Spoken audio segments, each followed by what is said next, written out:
congratulate the SSIG, especially the director Olga Cabali and the Getúlio Vargas Foundation for this invitation to this ninth edition for this free and open internet. And it's a landmark of this important work of this school, and also to guarantee the possibility of the a good right for the internet.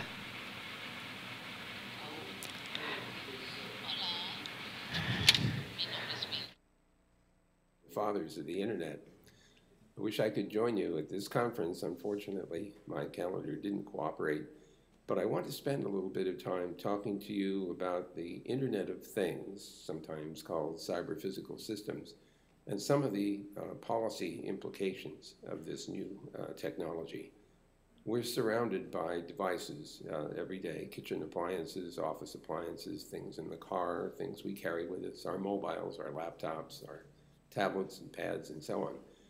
But increasingly, devices that we just use for everyday activities, whether it's a washing machine or an oven or some other household device, or things we use in the offices, even the heating and ventilation and air conditioning, the lighting systems, are all becoming increasingly computer controlled. This is all very attractive because software gives great flexibility. You can change the capability of some of these devices simply by downloading new software. But there are a raft of policy issues that need to be addressed if we're going to feel safe in this online and programmable environment.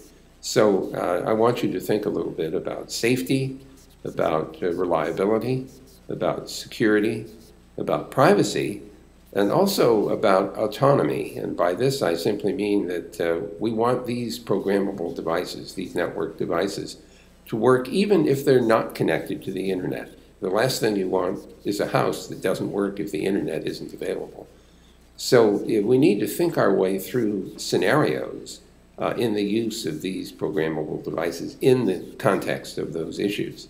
So I'll give you an example. If you have a house which is gathering just temperature information every 5 minutes and storing it away somewhere, after 6 months or a year or something, those temperature readings might tell you a little bit about how many people live in the house, how often do they come and go, which rooms do they occupy. And if you happen to have in mind to rob somebody's house, that information might turn out to be very useful. So suddenly privacy of that simple temperature data becomes an issue. There's another one. Suppose you have web cameras in the house, and you also have a security system, and the security system detects that someone has broken into the house. When the police are on the way, you might want them to be able to get access to the web cameras in order to see what's going on inside the house. On the other hand, when the house is secure and you're at home, you don't want the police looking at the webcams or looking through the webcams to what you're doing. So this generates the need for a kind of episodic access control. Only under certain conditions do you want the police department to get access to the web cameras. Think about a house full of equipment, lots of different lights. The last thing you want to do is say, turn on light 71043A. And so now we're going to have voiced commands that make sense. How do I identify equipment around the house? How do I interact with the control system by voice? What if I have guests? Do I have to introduce them to the house? Is there a long ritual involved? When they leave the house, do I have to undo the ritual? We don't want them controlling the house when they're away, only when they're present as guests. What about adults and children? What about different authorities that they might have? How do we tell who is speaking? Well, I could go on, but I know you don't want me to. But what I do want you to do is think hard about these kinds of scenarios, scaling, security, safety, reliability, in order to think carefully about what sorts of policies we should adopt, either from the legal point of view or maybe just from the corporate point of view, as we produce these eventually billions of devices that will surround us every day. So I hope that you'll have a very fruitful meeting. I certainly hope somebody takes notes so I can learn what you've concluded in the way of internet governance. Again, I wish I could join you, but my calendar didn't cooperate. But maybe I'll see you on the net. Bom, Então, para a gente começar, falando um pouquinho sobre esse Started tema. talking about this topic. IoT is a scenario full of expectations and fears involved. Timing for discussion is really good because we have a very active civil society debating this topic. Companies are very interested in both identifying potentials and risks of IoT, and we're now drawing the national plan of IoT nationwide. So I'd like Miriam, Vimer to talk about this topic. All of us have been contributing for the IoT. I'm sure it's going to be a very fruitful debate. Good afternoon, everyone. First off, thank you for inviting me. I'm very satisfied to participate in this prestigious school. We have many members from the ministry, members from Anatel. For us from the federal government, it's always a very interesting opportunity to dialogue with society. I brought a PowerPoint, a presentation. Next one, please. Next slide, please. There. I'd like to quickly talk about what is meant by IoT and why is it important for the economy, for people, and for governments. And there's a comment I'd like to make right from the start, is that as all of us know, digital services and community has been provoking deep changes in our social interaction between the government and the private sector, and the more we go through more digital economy, and digital economy is real economy. Economy is digitalizing more and more. We have more topics connected to the fact that everything is always connected all the time. Gathering data, collecting data, treating data. Next one, please. That's a great challenge. Oh, incredible. So the first thing I did was try and find out how IoT is defined. It is an ongoing discussion. Many forums dedicate to this debate.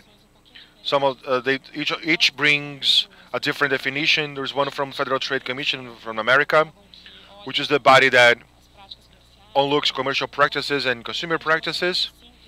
It brings a very simple definition. It is the ability of everyday objects to connect to the internet and to send and receive data.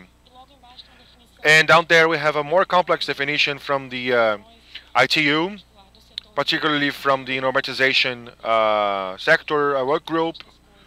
It says it is a global infrastructure for the information society, enabling advanced services by interconnecting physical and virtual things based on existing and evolving interoperable information and communication technologies.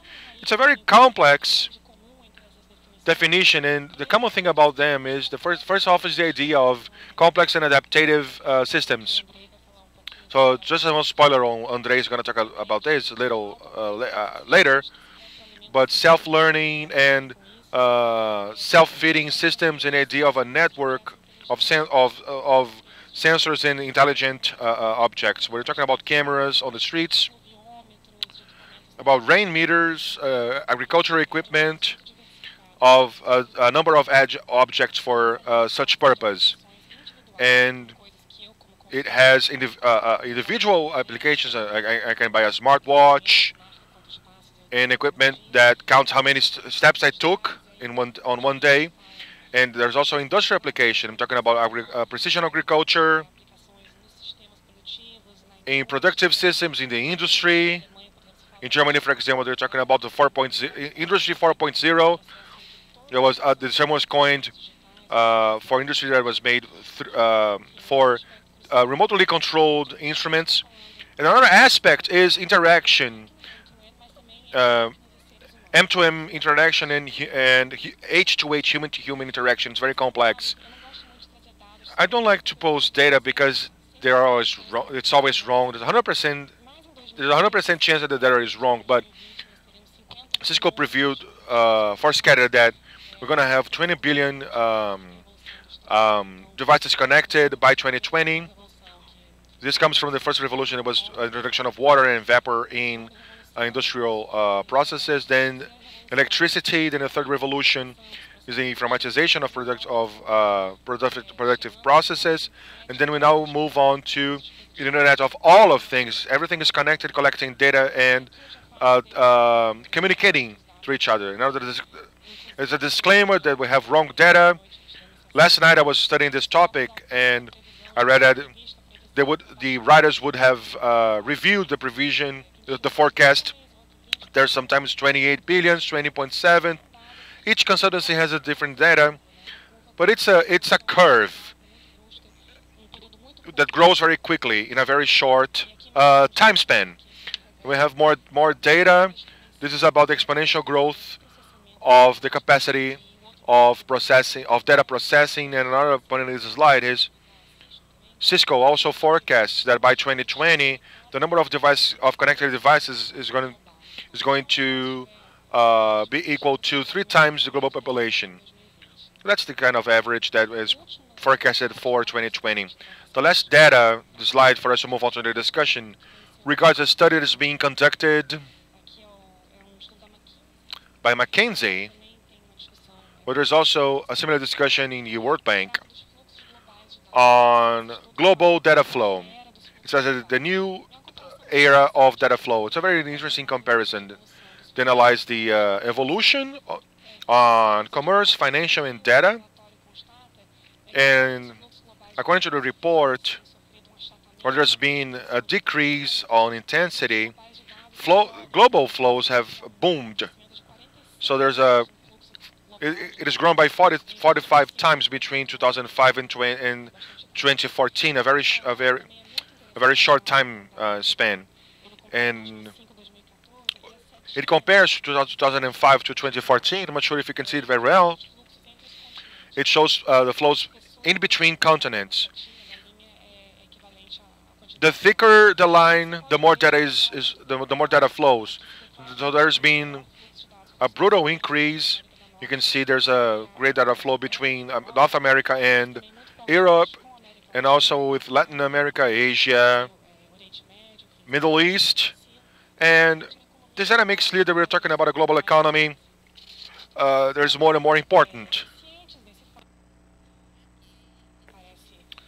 Having said that, we know that this type of phenomenon is going to happen. What is being done? It's very complex. I know it's a very complex picture. Mr. José Gontijo did this. He's the director of Industry and Technology, responsible for this work. But since 2014, there's an ongoing work in the federal government to think on how we should position ourselves while facing the Internet of Things. There's an executive order that determines the creation of a chamber. Over the last 3 years, we know that M2M is one of the aspects to be studied. It is the element of a greater context called IoT. And this chamber was created. It started having meetings since October 2015. It is a multi-sector body since it's born. People from social society, academy, companies, and it's dedicated to trying and diagnose what exists in terms of where we can go and the challenges that have to be addressed so this ecosystem can be sustainably and healthily developed. You're going to see in the gray boxes that curiously we're not really behind in comparison to the rest of the world. The European Alliance for IoT Innovation was created by the European Commission through a multi-sector chamber in 2016. America, one of the senators, created the Digit Act, which required the Commerce Chamber to create a group of federal stakeholders and draft a recommendation report for the federal process in the IoT scope. In last June, we closed the first public query. We had over 2,000 opinions, and the guys from Gotijo's team are going wild. But they have the support of BNDES consultancy,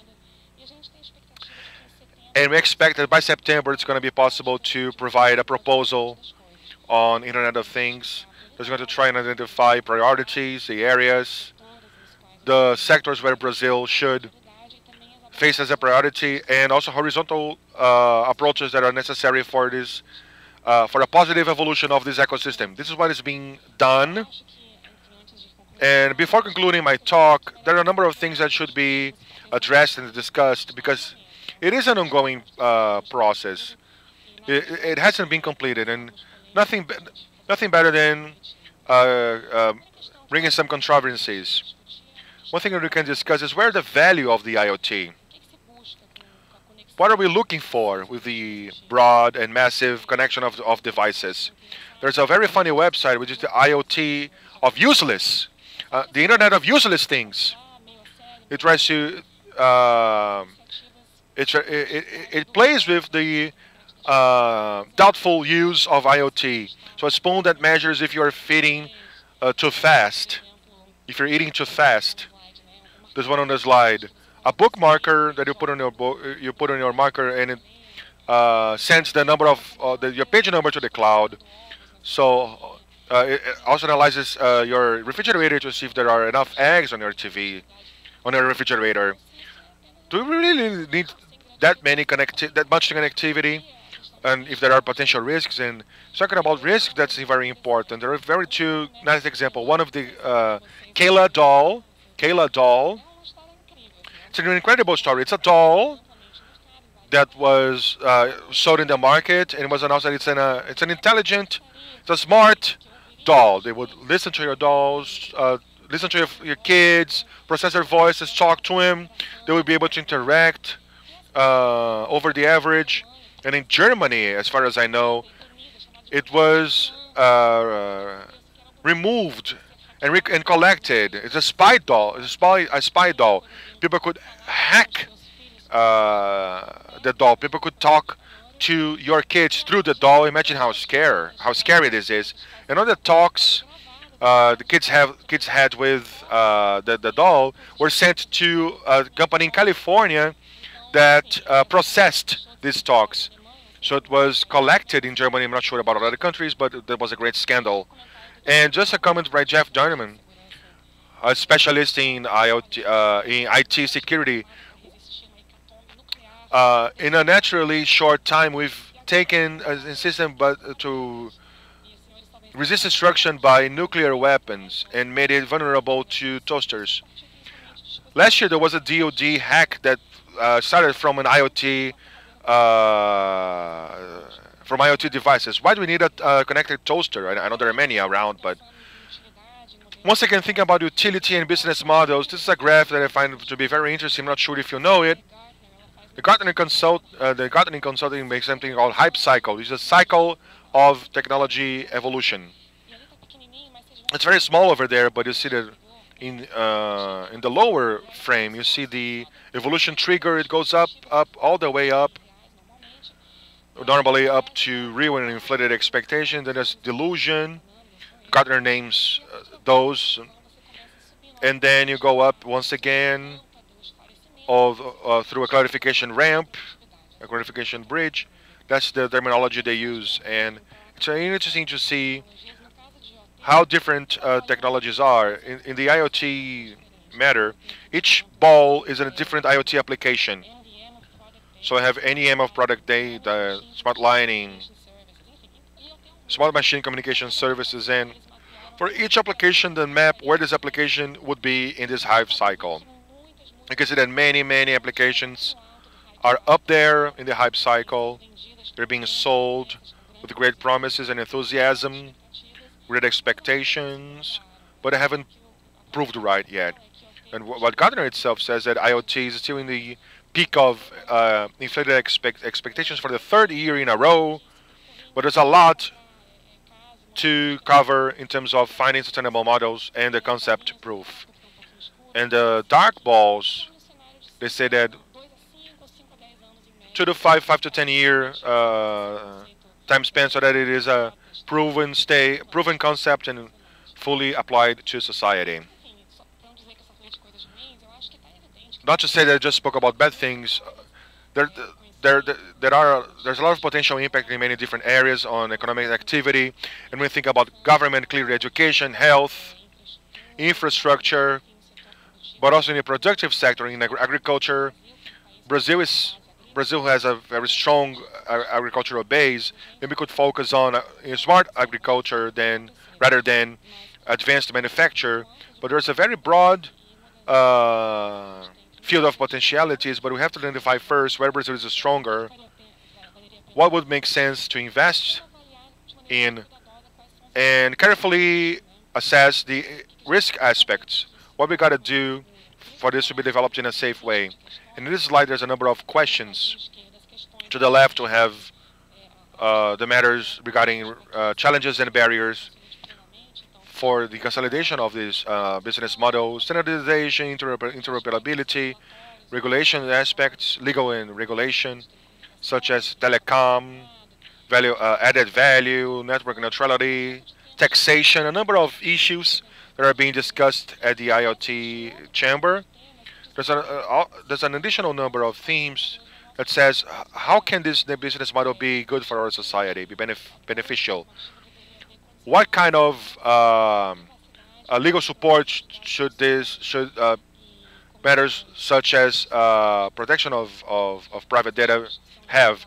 There's an ongoing discussion regarding the necessity of personal data privacy law in Brazil. When we think of IoT, it's not really new discussions, but they got very intense and very deep. So these matters are core to the business model. So I'm almost finishing, and what we identify is that all this discussion about personal data, it changes paradigms when you think about connected world. This is based on this report of the World Economic Forum, and it's a document about a shift of paradigm, and it lists some key issues. And if in the past we had this collection of data that was an active will of the users, now the scenario is different. The data are collected when you interact with machines and with sensors. This is a big change. And also and why the data is being collected. In the past, sometimes I informed my data because I wanted to be informed about a product or something. But in this new scenario, this data could be recombined and reused infinite times and be applied in many different ways. And this also poses a challenges when you're thinking about consent.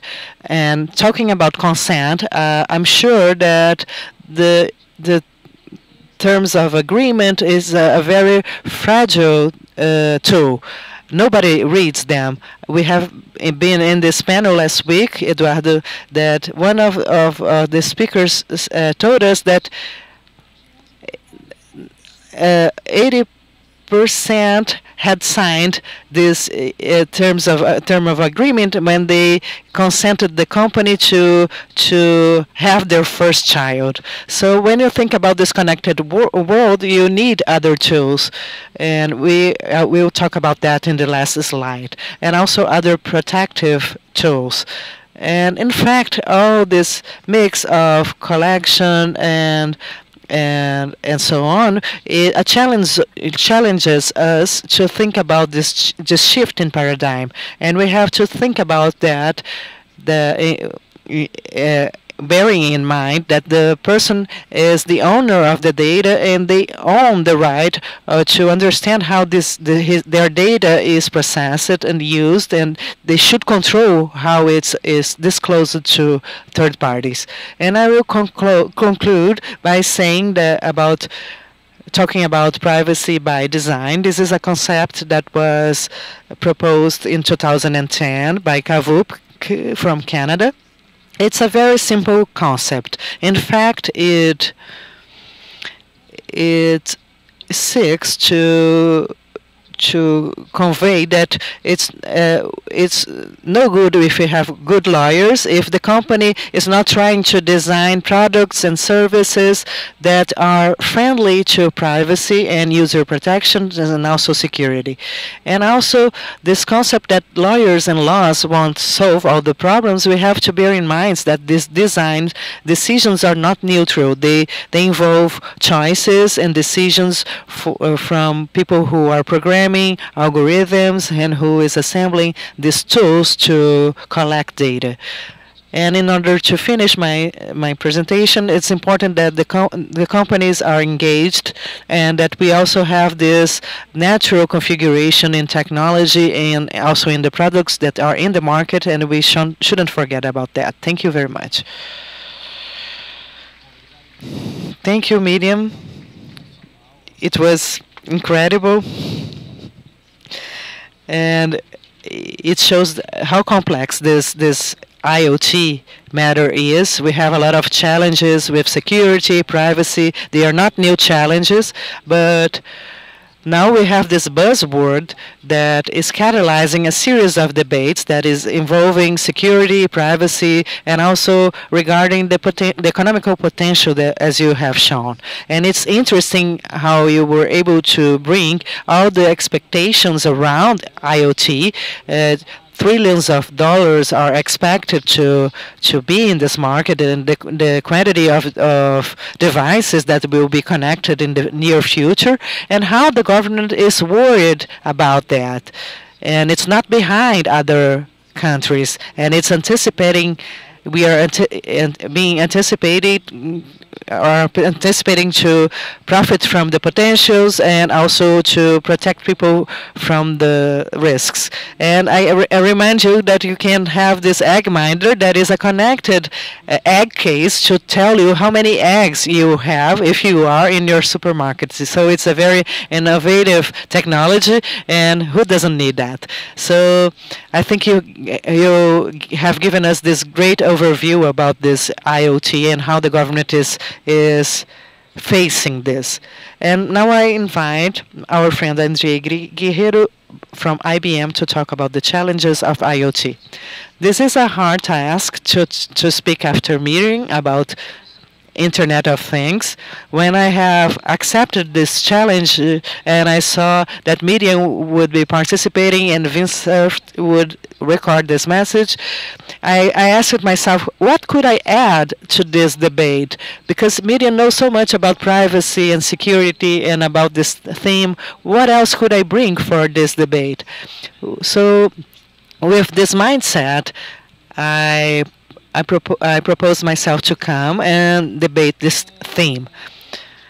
Today we're discussing a lot about this fourth stage of industrial revolution. I think this is very interesting, and we should stop and study history in order to understand how far we can go to read and understand this change in history. Is it a fourth stage of industrial revolution, or is this fourth stage changing all the logic that had built the industrial society?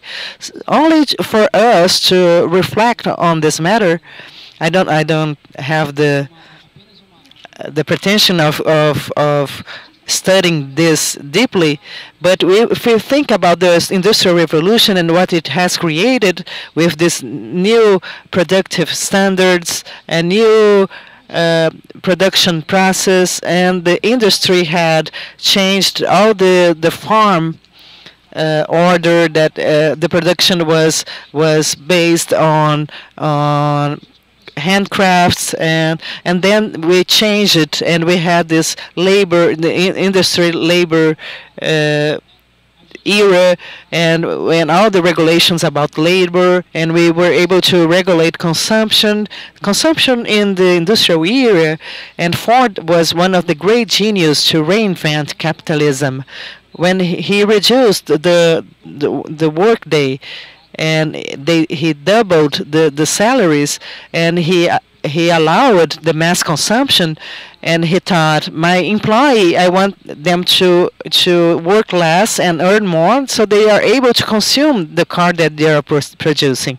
So there was this great inversion of the capitalism reality through consumption. And also in the 60s, we had the social rights massifications due to a lot of conflict, a lot of fights, of course. And this society that I see, that is an industrial society, and this industrial revolution is based on this society.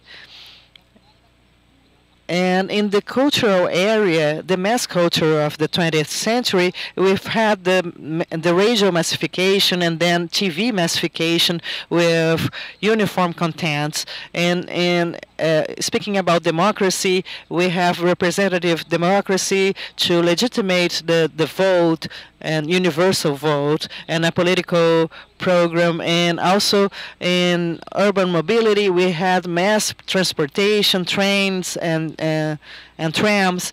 And in the 20th century, in the military sphere, with the new this innovation in science that started with the military, the try of wars that started through artifacts, and in several different dimensions, we are able to think that there's this industrial society, and that today this fast digitalization is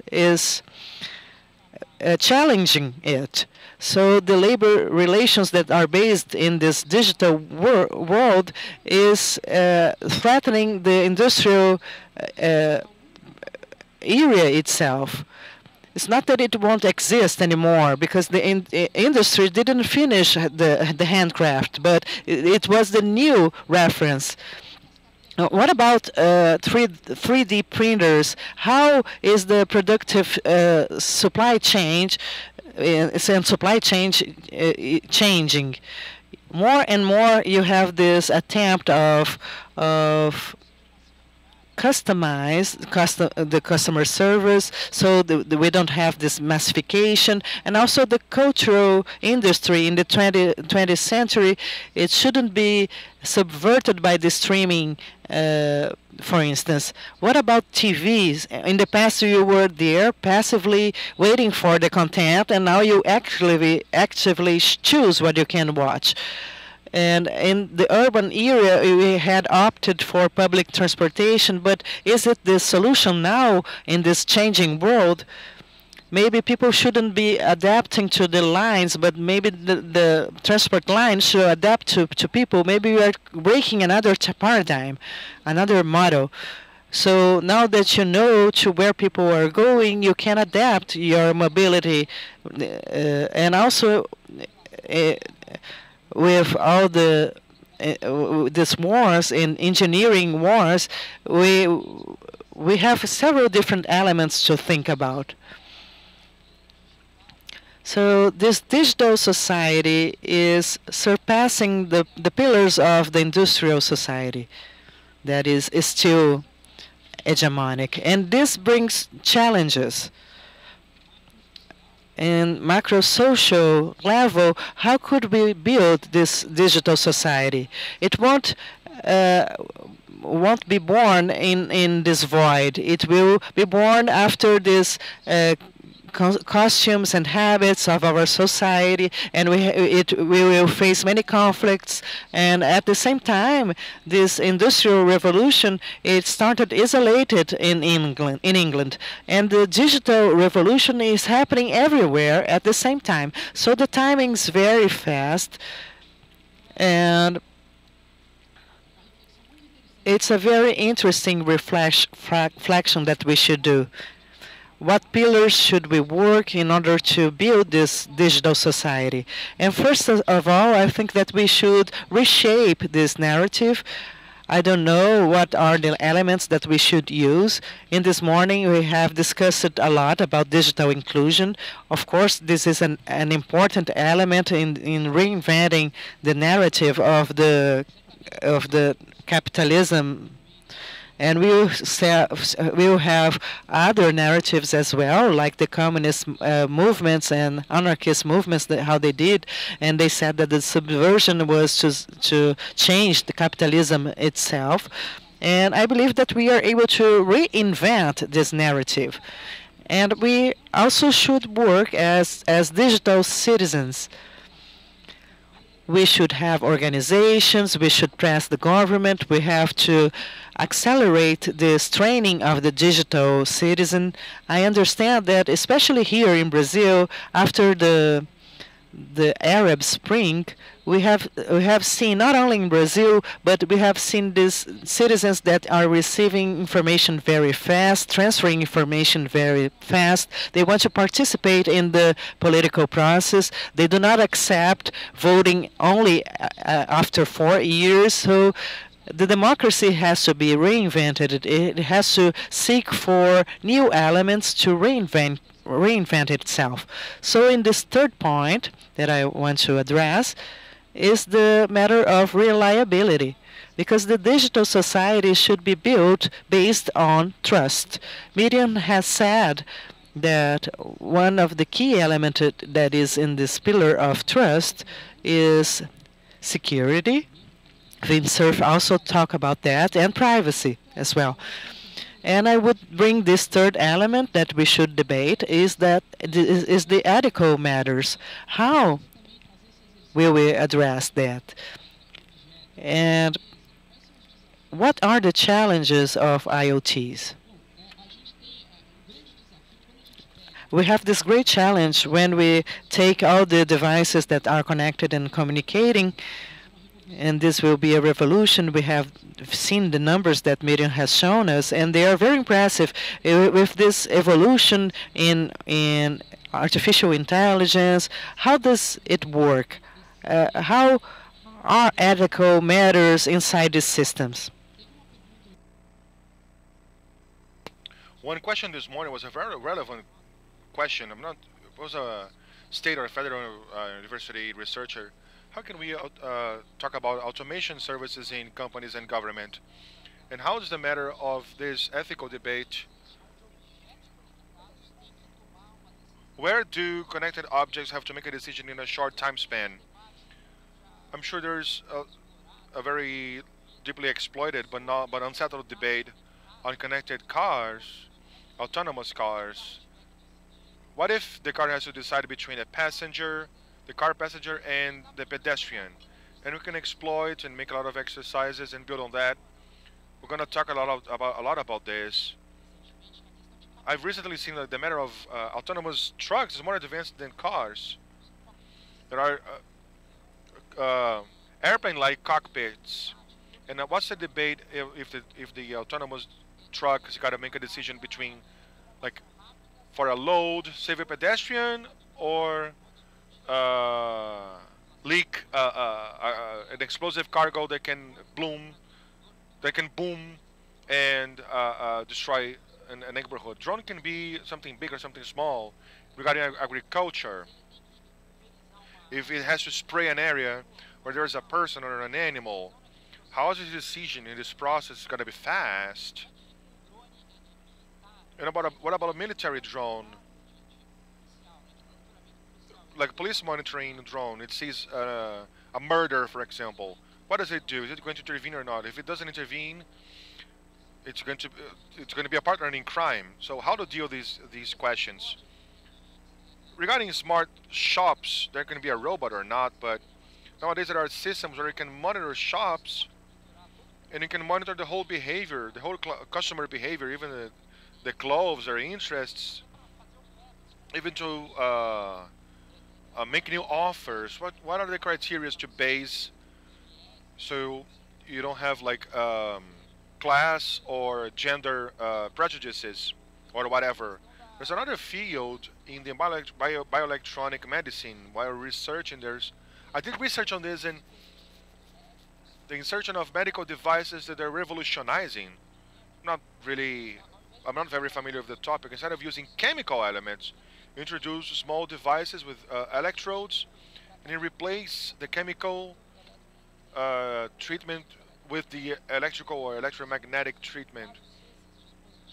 What to do if such devices have to make, if they identify that a patient may have a breakdown and have to take an action that is they don't have time to go through human supervision. What are the moral and ethical parameters for such a decision? So I think this, of course, we're not going to finish up discussing this now. IBM acknowledges, and we're building on that. It's going to be a social debate. September last year, we had a partnership on artificial intelligence with Microsoft, Google and Apple, plus civil society, government to debate this type of thing, this topic. And I have some quick elements. I'm sure my time's up, and the algorithm responsibility, the algorithm liability. We should have mechanisms through which people, person that is not skilled in the art, can read not a code but the logics of the principles that make that mechanism, that system make a certain decision. How were the information? How was the information processed? How the decisions were taken? This has to be understood by human beings and eventually audited. It's got to be easily explained by sectors in the area, in the medical field and many other fields. This has got to be regulated.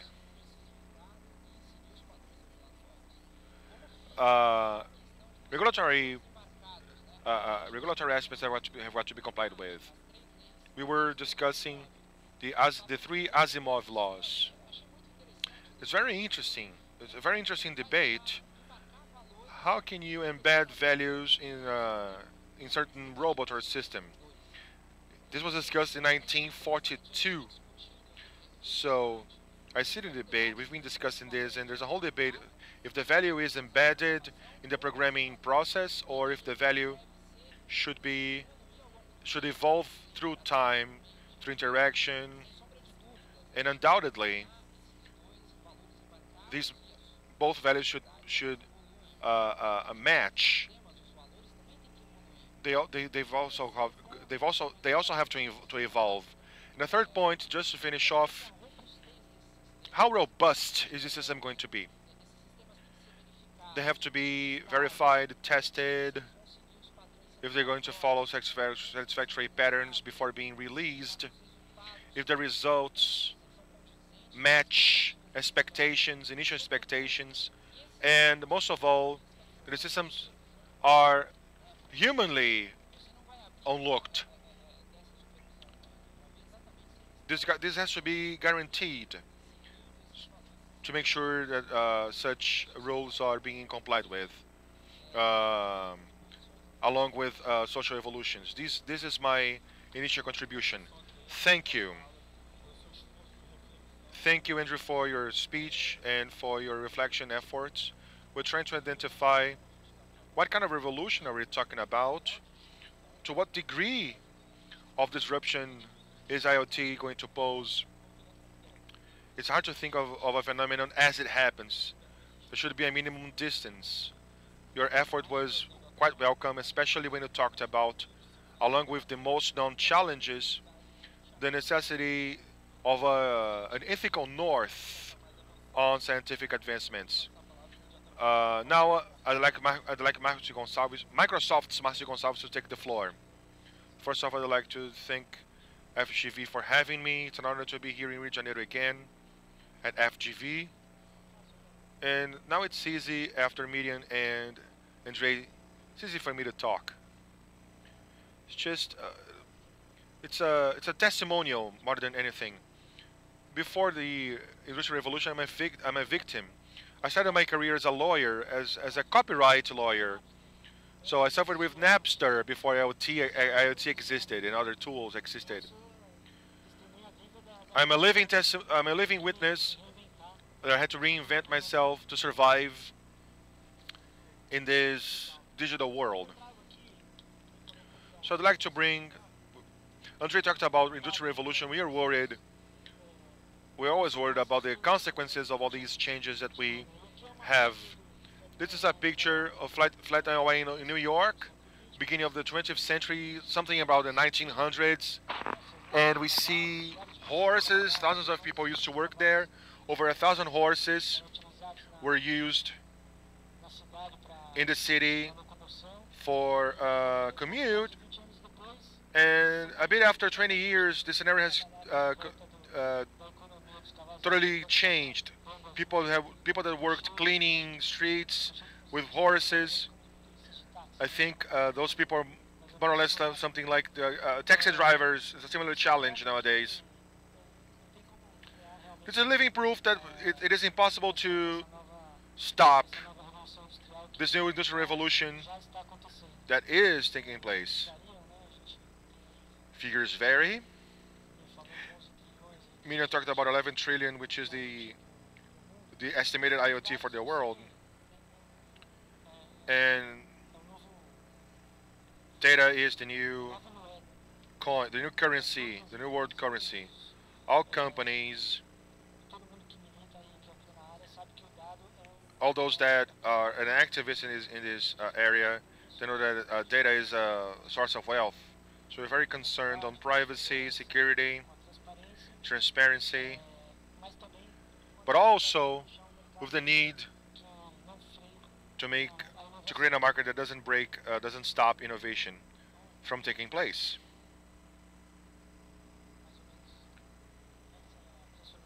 This is the digital transformation we see. In Microsoft's case, these are our pillars. A more personal computing, reinvent productivity and business processes, and to build an intelligent cloud, which is the base behind all this technological evolution of IoT and the big data that we accumulate throughout the years. This is all based on a cloud platform. I know Microsoft is not the only one, the only supplier, not the only player in this market, but it's part of the strategy of the company to build this intelligent cloud. We have a number of connections just for you to see. And then we have a little bit of that. Andre talked about this a little bit. We have the fourth industrial revolution, not only in digital terms,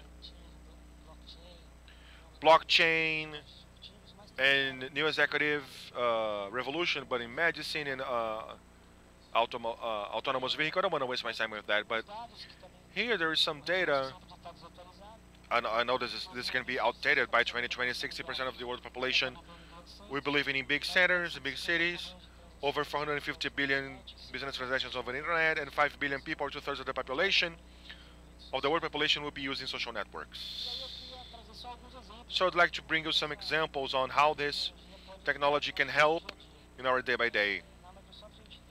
On Microsoft, we have a few pillars that we try to focus on: education and entrepreneurship, citizen solutions, and intelligent cloud.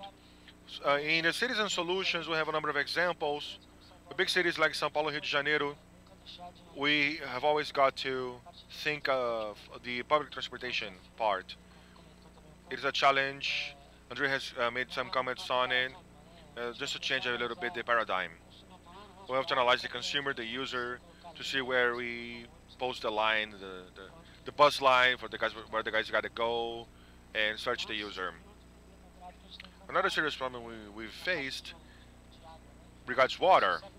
But this is for all public services, and in fact, I'm giving you two examples here, but both cloud and IoT are solutions for big companies, for small companies and big companies from both public and private sectors.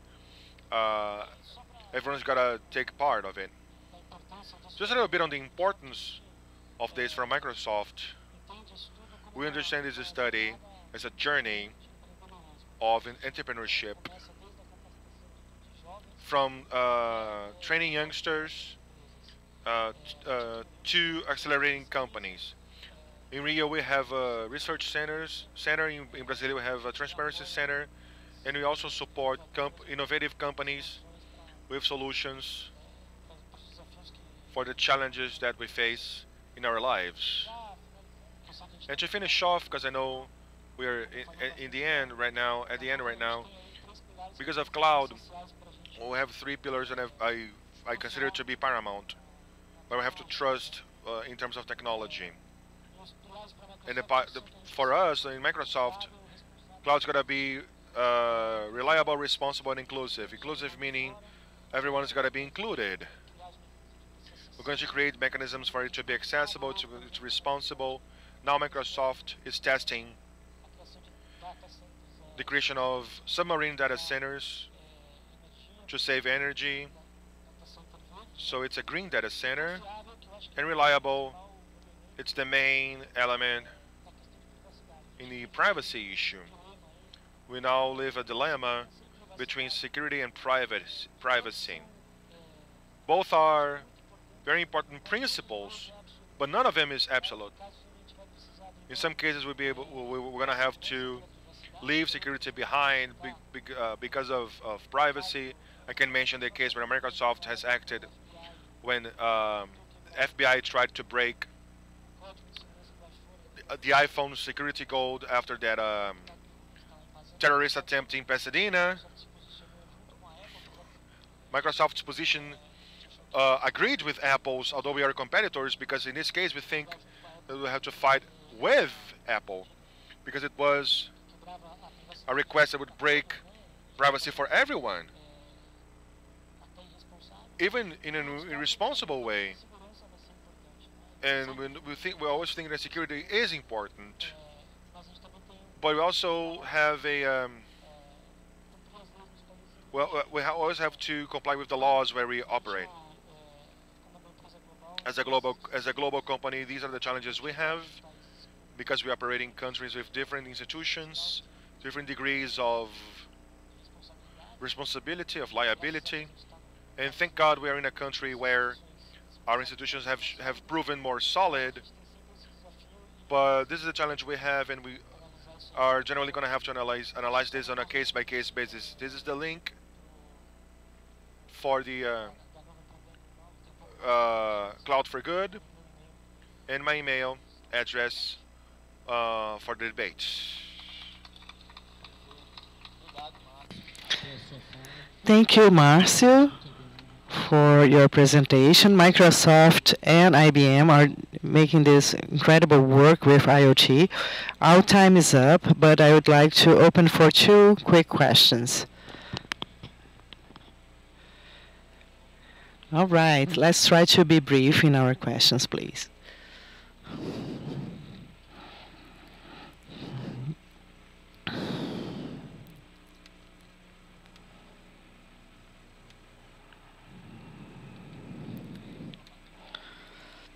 So let's have 2 or 3 questions in a row, and then we can answer later on. My name is Vidor. I'm a student of international relations, and also in the São Paulo University, Federal State Universities. Congratulations for the table. And I'd like to ask about security. I understand that, well, how could we guarantee that these products could arrive in the market in a safe way, secure way, without this DDoS attack we had last year? Here in the national plan of IoT, is there a policy to guarantee that they are going to arrive safely? This is my question.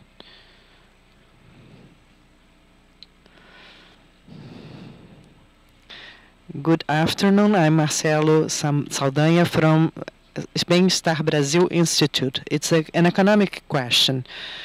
And this matter about telecommunication infrastructure, is there a study about data traffic that will be in the digital era, and is this have a cost, and couldn't this network be treated as a common good of public interest? We'll have two more to close.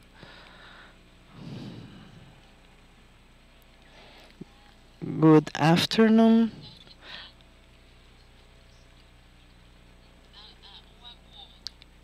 Uh, Concerning the agreement about this matter, on one hand, we have a government that holds most part of the information. The so it has the private information about citizens. So how to work with that, considering that the system has all this information for the public health care system and medical records and so on. How could we manage this access to public information? Because we are going to have this conflict. And what is the importance about autonomous institutions? It's important to have this vigilant state, and how to build an autonomous institutionalities legally. Good afternoon.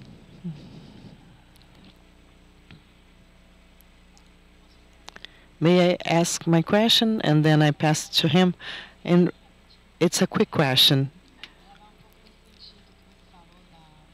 You said about this democracy change, and I wanted to ask you when we will be able to elect the presidents of Google or Microsoft, and these companies can become public companies, since they are producing so many actions of public interest.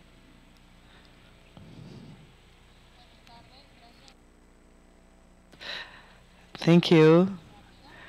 It's a quick question as well. The classical principle of international law establishes that the government has this jurisdiction on their population inside their territory. But Internet itself is challenging these land limits. When we are talking about Internet of Things, we have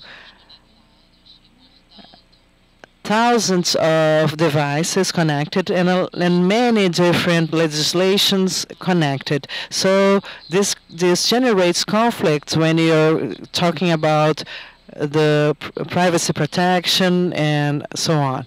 In this kind of scenarios, in this conflict of jurisdictions, what could you comment on that? Do you propose a solution? Thank you very much. Okay, we'll have a few minutes for each one. I'm sorry that we are over now. The time is up. 1 minute for each one.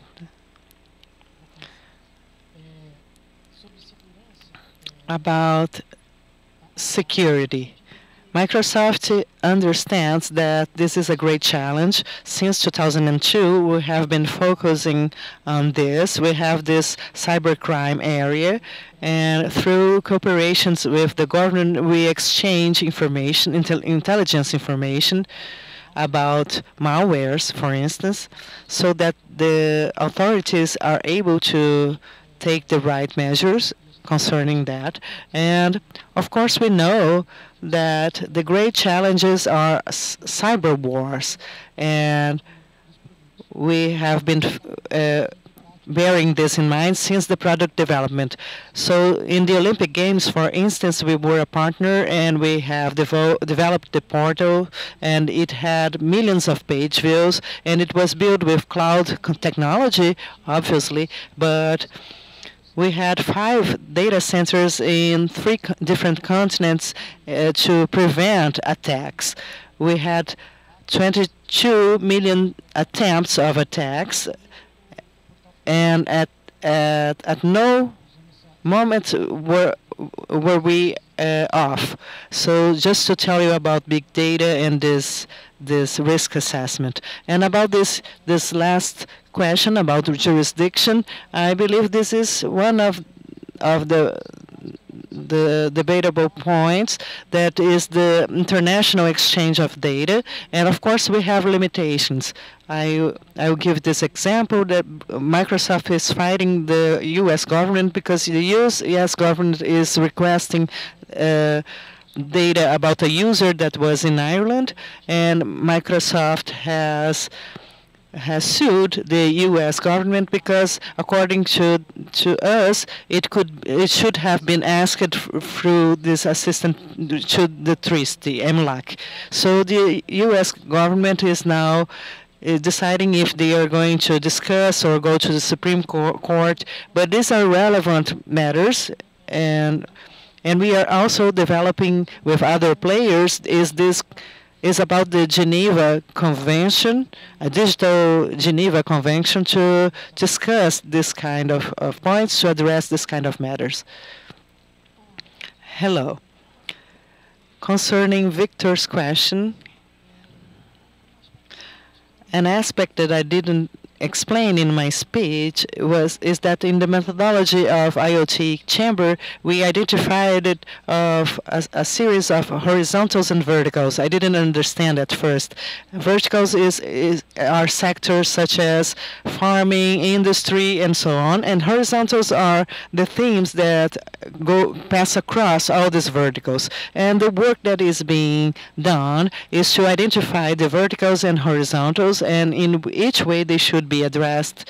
So I don't have an answer for you, but from what I have heard, it seems inevitable that this security and privacy topic will be an axis as well. And how we are going to address that, and the answer I couldn't tell you. It's clear for me that we need this effort from the industry, and we need parameters and also guidelines from the public powers, but we are still discussing that. Marcelo Saldanha. I don't know this kind of statistics and about this public data about smart cities. And there was this questions. The lady in red, she said that the government they hold information and their responsibilities and the risk of this surveillance state, and also how to provide access to information. In Brazil, we have this law concerning access to information, and speaking from the standpoint of someone from the government, I can tell you that it has been a revolution. We have been changing a lot our internal procedures, and we have these demands of active transparency, and this is a very important step. And the fact is that the state is one of the biggest collector of data, and this scenario might be intensified when you think about public security and surveillance, and the consequences are controversial. You must know about this predictive policing, the use of data to predict a crime, and all the discussion around that, including self-fulfilling prophecies. Maybe you could have prejudice against some ethnical groups due to other algorithm results. This is a very modern discussion and very present discussion, and in the bills that are being discussed in Brazilian Congress, they acknowledge that they are applicable to the state as well, and how to enact this and apply that after the law is enacted. How it will be applied, it will be debatable and questionable, like the predictive police force. I understand that the question about the president of Google, I understand it's not for me, right? But this is a very interesting question. They are very powerful companies, a lot of power to influence daily lives of people, and the type of response has to do with accountability, transparency, and also with protection of competition, and the entire world is trying to discuss that about this transparency of algorithms. I think this is an interesting matter. I don't know when we are going to be able to elect the president of Google, of course. And the last question about the jurisdiction and the fact that the internet is a non-border phenomenon. It's an international discussion. I don't have a solution for that. The normative conflicts we have here with law enforcement, like the blockage of WhatsApp and was mentioned this morning, and also this idea that this normative marks they have to be able to interoperate. So not necessarily we are going to have the same framework, but we have to build bridges in order to speak so that we have protections of rights beyond borders. It's not that I'm a Brazilian using the internet in Russia. I also deserve to have my rights protected, right? I think I won't try to answer all the questions, but Vitor, I want to answer that about security. We should bear in mind that security is something dynamic, especially when you're speaking about information. It addresses several aspects. Since the way as you deal with information governance, this is notorious. Most the breaches are normally human, they are not technical, and our failures are human, not technical normally. So we have to advance our actions in the sense that companies and the government, they should be aware that their security is dynamic. We should be attentive to what is happening, to the filters, and especially to what informations you're going to digitalize or share. So more and more, it's different from the past that you could keep something in your safe and it would be safe for a period of time. So more and more, this is a dynamic situation, and we have to think about that. So this excellent work that the Brazilian government and the National Development Bank is doing is identifying the parameters for Internet of Things. And also about the personal data, we at IBM, we believe that we need this law to protect personal data, and this should comprise the government as well. And this is, we have to have an autonomous agency from the government that is able to oversee the government itself as well. So also to comment on this matter of intervention in big companies. Big companies, they have this strong weight in economy and society. They generate jobs and innovation. Of course, you can subvert the logic of the capitalist system. This is possible. The anarchist movement and the communist movement almost did it, but these are very risky options. They have the cost of lives. They cost lives. How to establish a new economic and social order. This is not easy. You may establish this state capitalism, and then you statize some companies, and you have your brains will leave the country probably. So to go deep into this debate, we have to learn from the 20th century. Thank you. Thanks, everyone, for your brief talks. As a moderator, I'd like to thank the presence of Matthew, Adrian, and Miriam. It was a very fruitful panel with people that actually contribute with the advancement of IoT advancement in Brazil. Panel is now closed.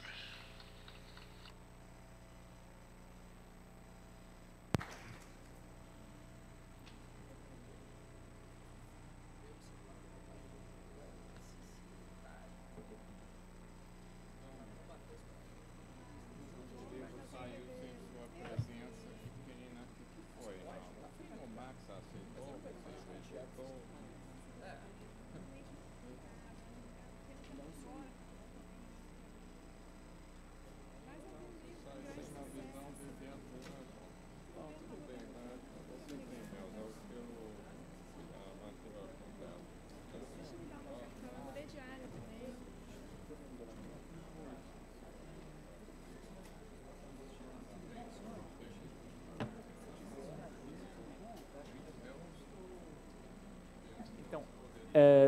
Vamos fazer o coffee break. So we're gonna have the coffee break after this session because we have some speakers who have to go home and they have to take a plane. So it's best that they are here to participate in the session. It's better than they're here for the coffee break.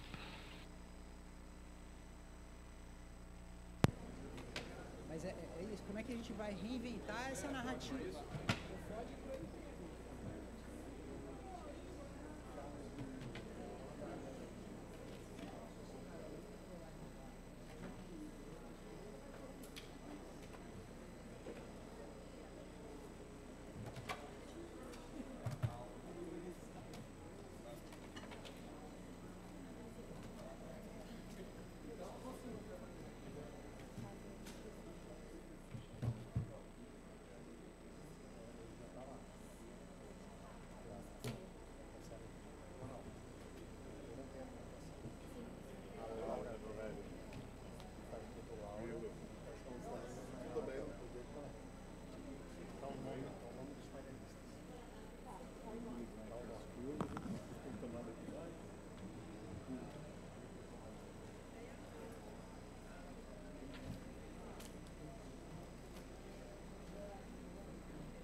Bateria durante.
Laura.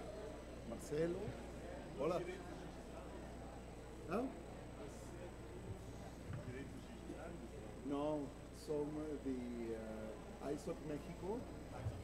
ISOC México de la universidad. Yes. Obrigado. Ahora doy o meu cartão. Obrigado. Cara, eu dei um jeito assim. Esperamos todavía.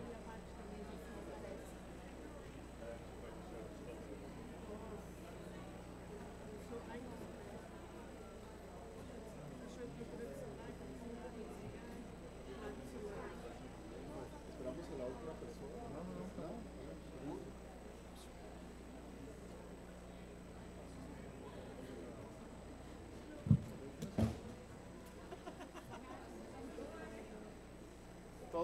Todos lo hacen.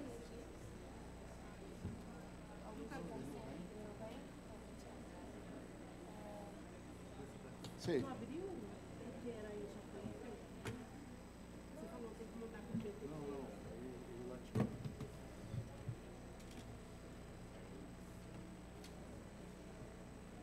Oye, Laura, entonces tú conoces a Darío Ramírez. Sí, es profesor en la universidad. Ahora sí como profesor. Sí, en la universidad. Salió como que hace 6 meses. Ya no está, ya no más.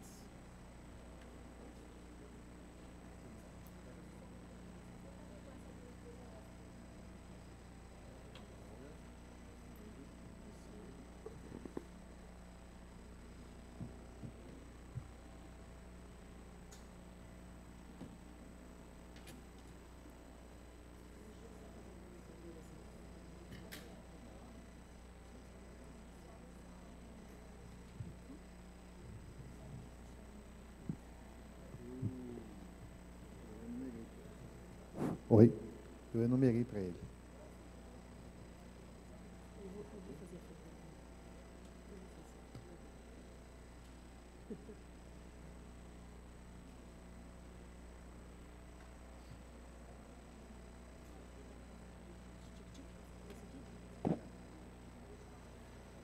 Pode ver? Você está funcionando?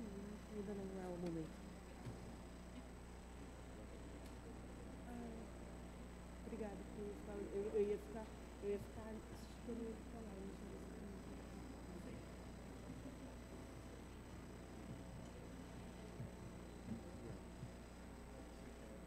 Então, eu tô esperando ela colocar o...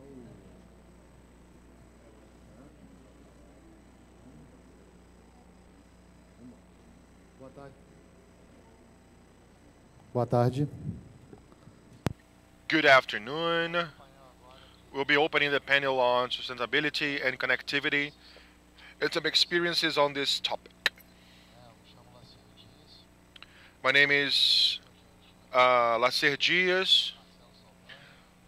We also have Laura Tresca, Marcelo Saldanha, Augusto Lessa from Telefônica, and Luis Martinez. I'll be passing over to Laura. We can have the first slide, please. And let's get it started.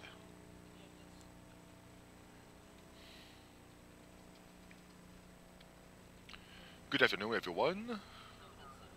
I'd like to hugely thank you for the opportunity of bringing this debate here today. It's great that this topic is in the outline of the SSIG. Article 19 is an international human rights organization, and we work specifically with freedom of speech and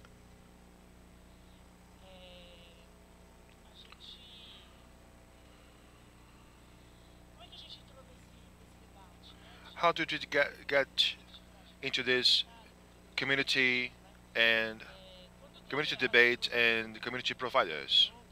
When there was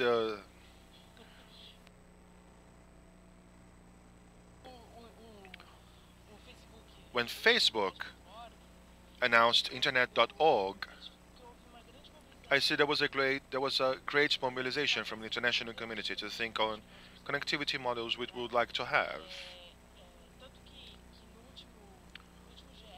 On the last IGF, this was a broadly discussed theme. All the sessions that discussed this theme were crowded. And I could say that the reaction for the Facebook initiative is that a debate on connectivity and the connectivity models we're looking for the population as a whole. So Article 19 understands that the processes and ways is. We had a technical problem with the presentation, so we are out of slides for now. Article 19 understands that one of the basic requirements to perform a liberty of freedom of speech is access to means of communication. That's why we embraced this outline. For a long time, this partner beside me, Marcelo Saldanha, would provoke us to work with this topic, and we understand that last year we would embrace it. We did this together with Marcelo. We drafted a publication, How to Build and Regulate a Community Internet Provider. We did not introduce this manual because it entails two very strong aspects. The first being the regulatory aspect. It has a very national characteristic of the national regulatory environment, and on the other hand, it contains some technical tips on mesh hybrid networks, and there are a lot of manuals on the internet on mesh networks. So the difference from our initiative to others, especially comparing with free network initiatives, Marcelo, it is his background. Our focus is not technology. We focus on community organization. So we are first going to discuss how we work, how we plan a community provider. Why is it that we want internet or not? And in this regard, I have a very interesting case to tell you guys.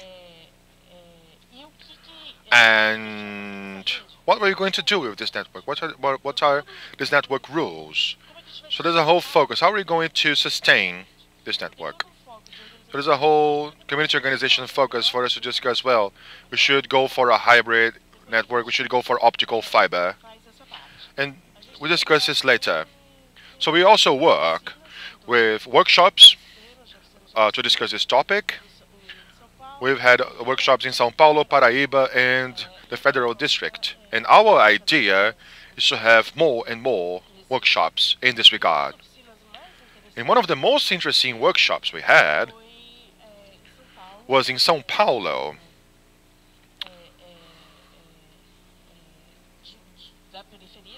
With a group from the outskirts of São Paulo, where they had commercial access to internet. And the interesting thing was they didn't previously think upon connectivity, internet, intranet, and they got to the conclusion that they did not want to provide access to internet. They wanted a community network with access to local content. So they have a book lending project. They wanted to lend books. They produce videos. They have audio and visual material. They wanted to circulate this material, and it is a community. Their network is nowadays spans through 2 kilometers, but it's highly populated. And they have a cemetery within this perimeter, a school, and a hospital. So if you were in a funeral or at a public hospital waiting for your attendance, waiting for your service. You see which network is open, and that's the network you access, and there's content produced by the community itself. So that was their experience. They wanted to disclose their own content. They had the feeling that if they would open internet, they would have new social network users. That's not what they intended to do back then. So we have been developing this work. But more interestingly, and just to rewind a bit, what the hell did we do with the internet that it no longer meets this community interest? If you want to meet this community interest, you have to opt for not connecting at all. That's the question I'd like you to think about. But we know this is not a reality of most of the groups, but we've been reflecting on this when we talk to different groups.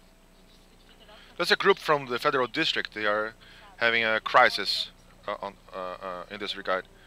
They don't know, they're not sure what they're going to do.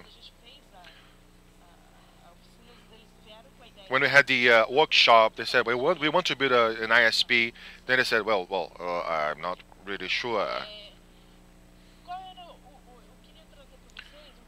I'd like to show you guys, to bring you guys some of the challenges of this type of initiative. I had listed 7 challenges, if I'm not mistaken. The first being scalability.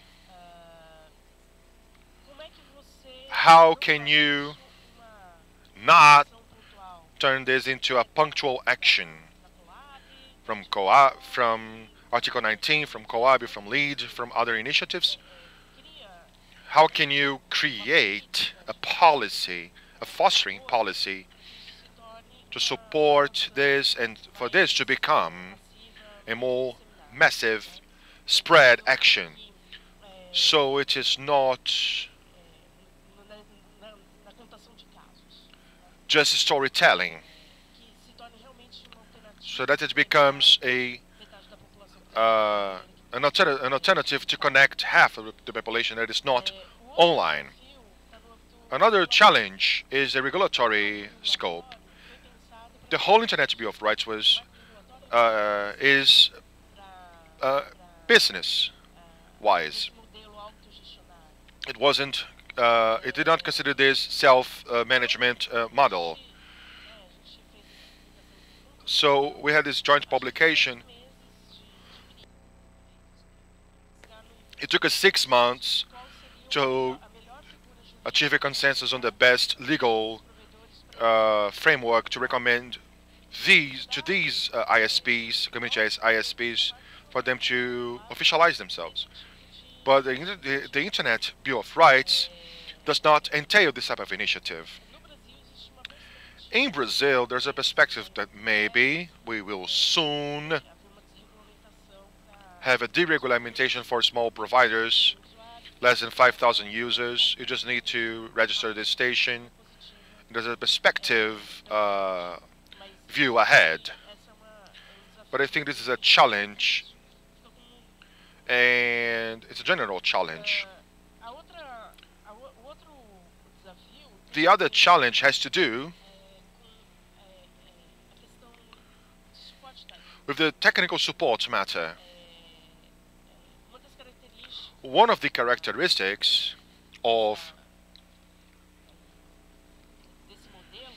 this model is technological propension, but you require someone to support you. And how can you serve these communities when they find it hard, when they have technical problems? That is how we got in touch with the Casa de Meninos in São Paulo, because they wanted to build a network. and they had this technical problem. The other challenge of such initiatives that we have already identified is sustainability.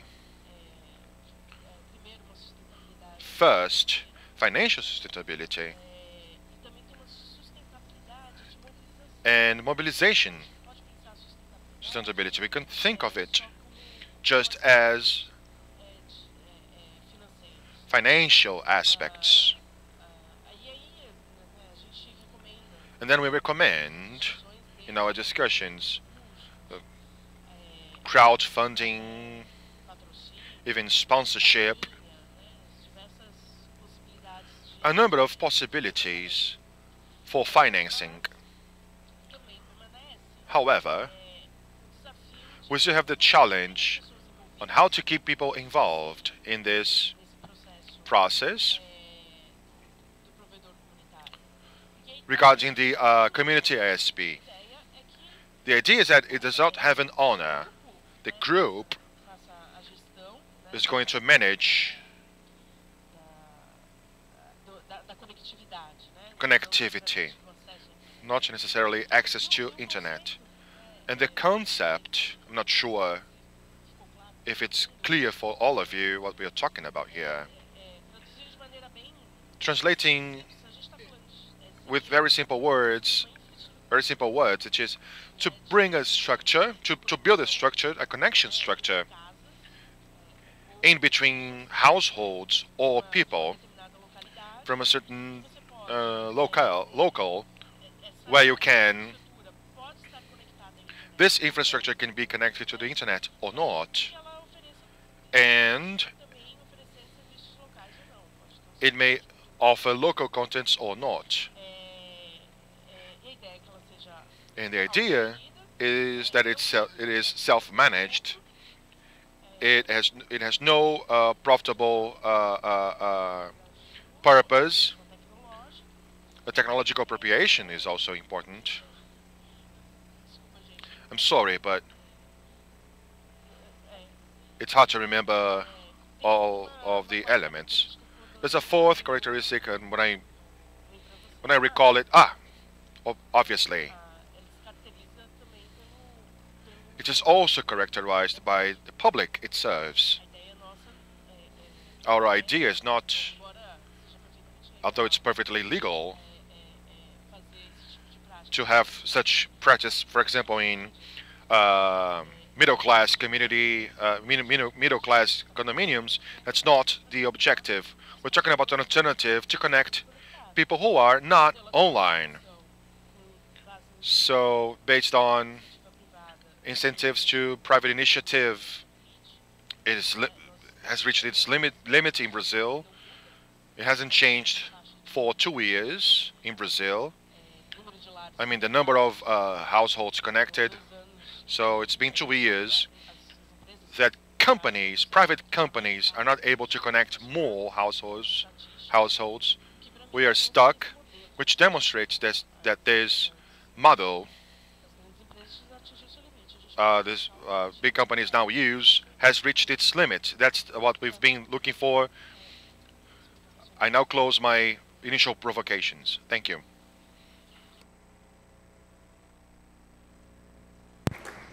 Obrigado, Laura. Thank you, Laura. Marcelo, please. The floor is yours.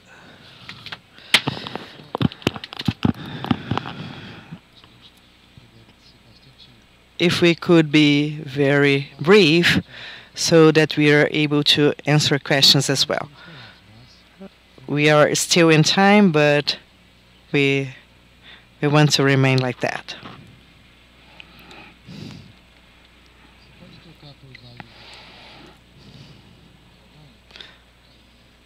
Okay, so these are Saldanha slides. Luca told me that I only had 8 minutes, so I had to redesign my presentation. But this is your slide, right? Yes.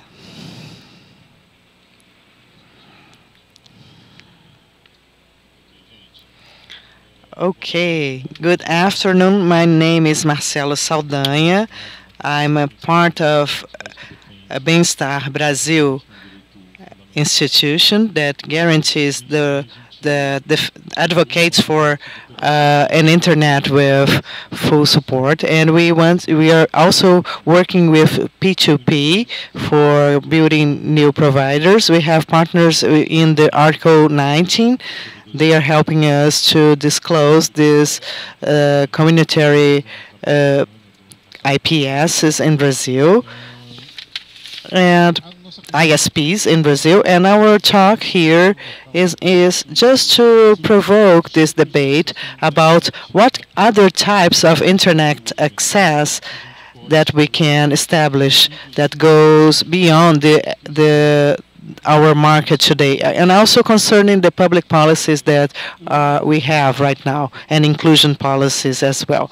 So I'll try to talk quickly about this community providers because Laura has spoken about that, and I would like to address some concepts about this legal scenario and also regulatory and political scenario that are supporting these initiatives. And here in Brazil, we have some policies that are connected to this initiative of community providers. We have digital cities, we have with the broadband in the schools program, and also the direction of computers are things that could be integrated to this initiative of community providers. If there's planning and this political will for this to happen, this could not only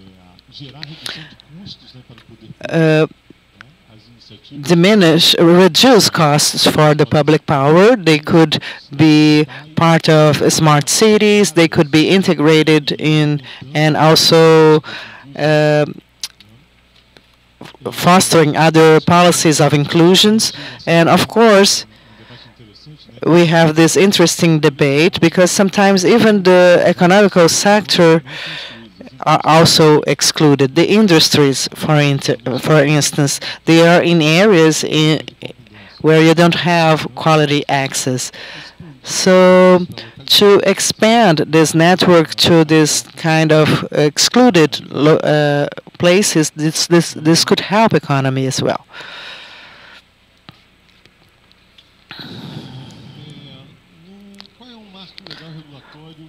What is the legal framework involving the telecommunication services in Brazil?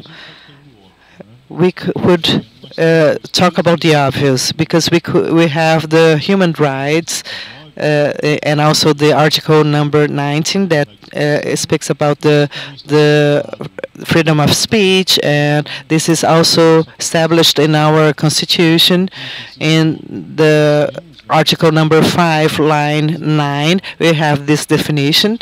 We are decaying for different laws. We have the general law of telecommunications in Article number 5 and 146. We have these matters that are regards the social functions of telecommunications, and in the 19th article we have the regulation of the telecommunication policies. In 175 we speak about the distinctions to essential services, and also in the internet legal framework in the first and last articles we have this broad legal definition in order to discuss an access policy that goes beyond what is predicted by the market today. This could be policies or this could be developed by society itself. And what Laura talked about this regulatory framework, this debate is being discussed since 2010, how this community networks could exist. In 2008, Anatel has launched this resolution addressing the Wi-Fi frequencies and many other technologies as well, but especially Wi-Fi services. And in these resolutions, it allowed that any common citizens or any entity could share internet without authorization of the agency. Logically, this is just an understanding of this resolution. Inside Anatel, there were discussions about this understanding, and from this debate, we had this public consultation to solve this problem, especially the smart cities. The case of this, the mayor could provide the internet signal for the municipalities. Then we had this new resolution in 2013 saying that not only public power but non-profit organization also did that. The good news is that this debate is not over, and as Laura has said, soon we will change 2008 resolution that will allow the use of Wi-Fi and use of confined methods. For instance, the community could have optic fiber and other technologies by cable. In Brazil, just to complement this legal matter, we are in the Congress this project to a social internet. And what are the numbers that we have today? If we understand the home ICTs, we will find the number of 43 millions of households do not have connections or access to broadband. Fixed broadband. This is important because if we talk about other types of access or mobile access, we increase these numbers. And the average speed of broadband here in Brazil is around 5 megabytes. So it's a speed that is not enough when we are talking about the sharing content and increase of videos and other types of contents that are heavy contents. And this number is also increased due to the areas that are more concentrated to this access. And we also have this forecast that until 21, not more than 8% of the population will be included. That is, next to this reality that Laura has said, we are in the limit of the market, of what the market can service in this scenario. So in this public policy context, only 40% of the municipalities in Brazil, they provide some kind of access to internet to the population. So we have this discussion about community providers inside this context of smart cities. So what are the benefits that the public policy power could have when they adopt these policies? When we speak, of course, also about smart cities. In this context, we have to understand that, and we see that very often in the policy of smart cities in Brazil, all the initiatives that started either ended or were too expensive or faced lots of problems due to the fact that the public manager were taking on all the responsibility for the policies. So they didn't interact with other sectors of society. The cost that the mayor has today is a legal, social, and political and economic cost in case they want to do that by themselves. In this context, when we create this landmark to organize the policies of the municipality, not only the society should develop together with the public power, but we also remove part of this weight that the public manager has, and we have economic gains and social gains, cultural gains, and so on, to enable this population to be included. In 2009, ITU and the World Bank said that this will have a positive impact in the GDP. And also in 2010, we had this disclosure that the internet economy represented 8% of the GDP. 7.1 were electronic services, services that generate the internet, and 0.9% were connected to providing services in broadband and mobile phones. And the forecast is that this value will reach 12%. We won't, of course, design policies only for the market, but we have other tools for using in social projects to take the internet to where the market is not interested in taking. It's legitimate that they have profit, but it's not legitimate that they take public investments when so this is a discussion. This is a polarization, and it's a complex issue of this debate. I think my time is up, but I will skip to these community providers because Laura has explained a lot about this issue. So about the free networks. Here you have this distinction. The free network movement is as an international movement, and in the service we had one of the first initiatives were in the 2000 year in the United States. In 2007 we advanced. We had the International Summit for Summit on the Information Society, and also we had the manifest of this movement worldly. With a group of activists have designed some premises for this movement. And here in Brazil we have some cases. In Rio since 2008 we had started creating some community providers in partnerships with universities.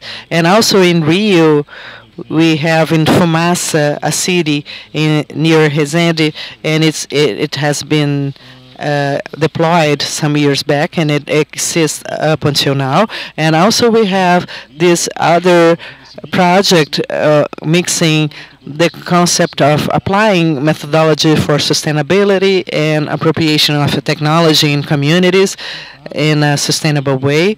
We have been doing this very beautiful work with article number 19, disclosing this and debating that with the community, what is a community project. And internationally, the biggest community network is in Catalonia, Bitnet, with many different hubs. And Waterloo, they also have many different, and in Germany, just to cite some of the movements that we have in the world.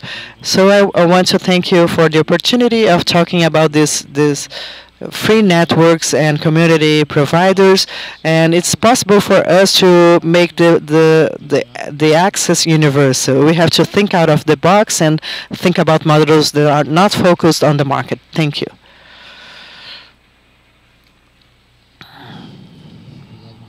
Thank you, Marcelo.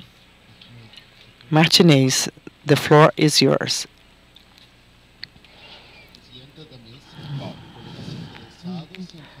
President of the table and colleagues that are engaged in building this better world, I would like to thank you all. But excuse me that I'm going to speak in Portuguese. And please receive our congratulations from Mexico. We'll talk about community networks, and the solution is not only in infrastructure. Now I'm going to speak in Spanish. In Mexico, official figures say that half the population is connected to the internet. Few of us have broadband access, less than 15%, although over 97% have electricity. In the world, we're talking about 1 billion people, but in Mexico, we still need 60 million people we still need to connect 60 million more people. in the forest, desert, mountains.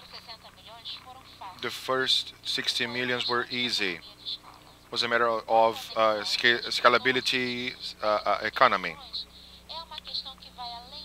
This telecommunication issue goes beyond technology and infrastructure.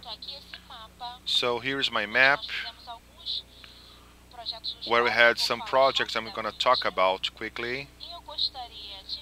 And I'd like to mention that the connection to telecommunication network is recognized in the Mexican Constitution. The regulator made this commitment through a consultative council and working with telecommunication operators. And the response from some operators was that there are few and poor. It's an unfair situation for people that originated our civilization in America, and we're working on rebuilding this telecommunication network, and they will administrate the networks themselves. The committees would manage their radio mobile networks. Considering government, civil society, and companies, we want to connect internet in a responsible way, without disruption but with evolution. This network counts on solar power network, so there's a minimum green impact, minimum environmental impact in Mexico. From this synergy, we installed a mobile phone carrier in an indigenous state.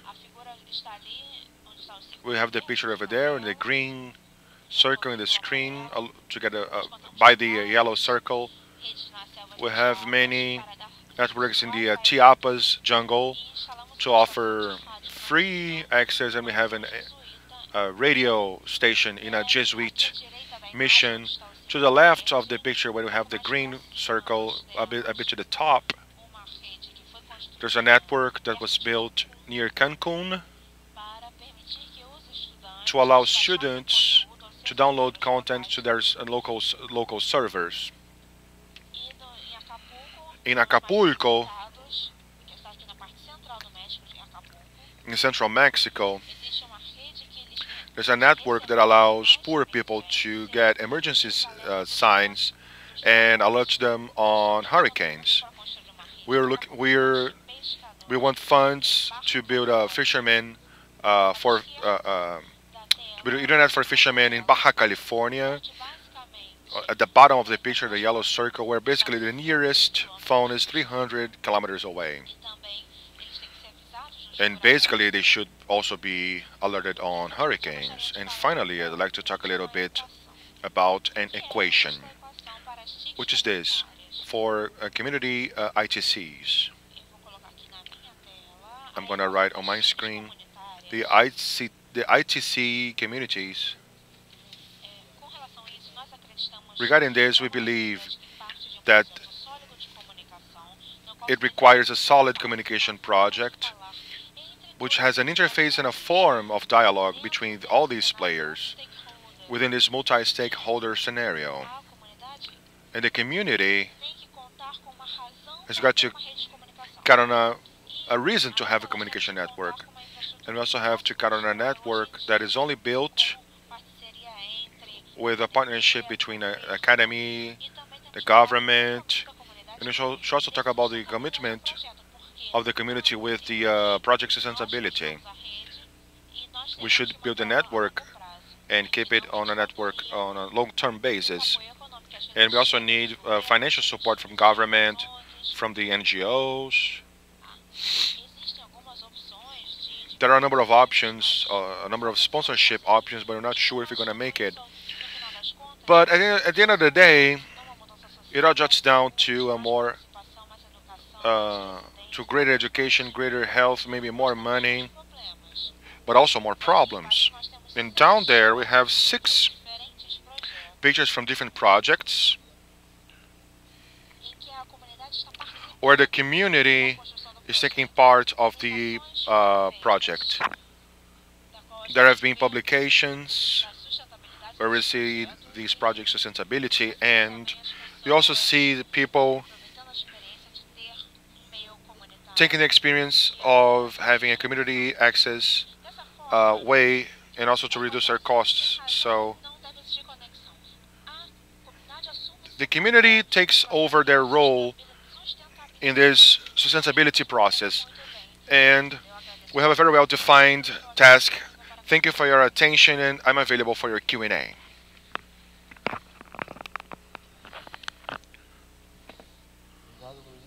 Thank you, Luis.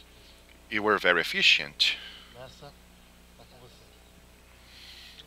Lessa, now it's yours. I don't need my presentation.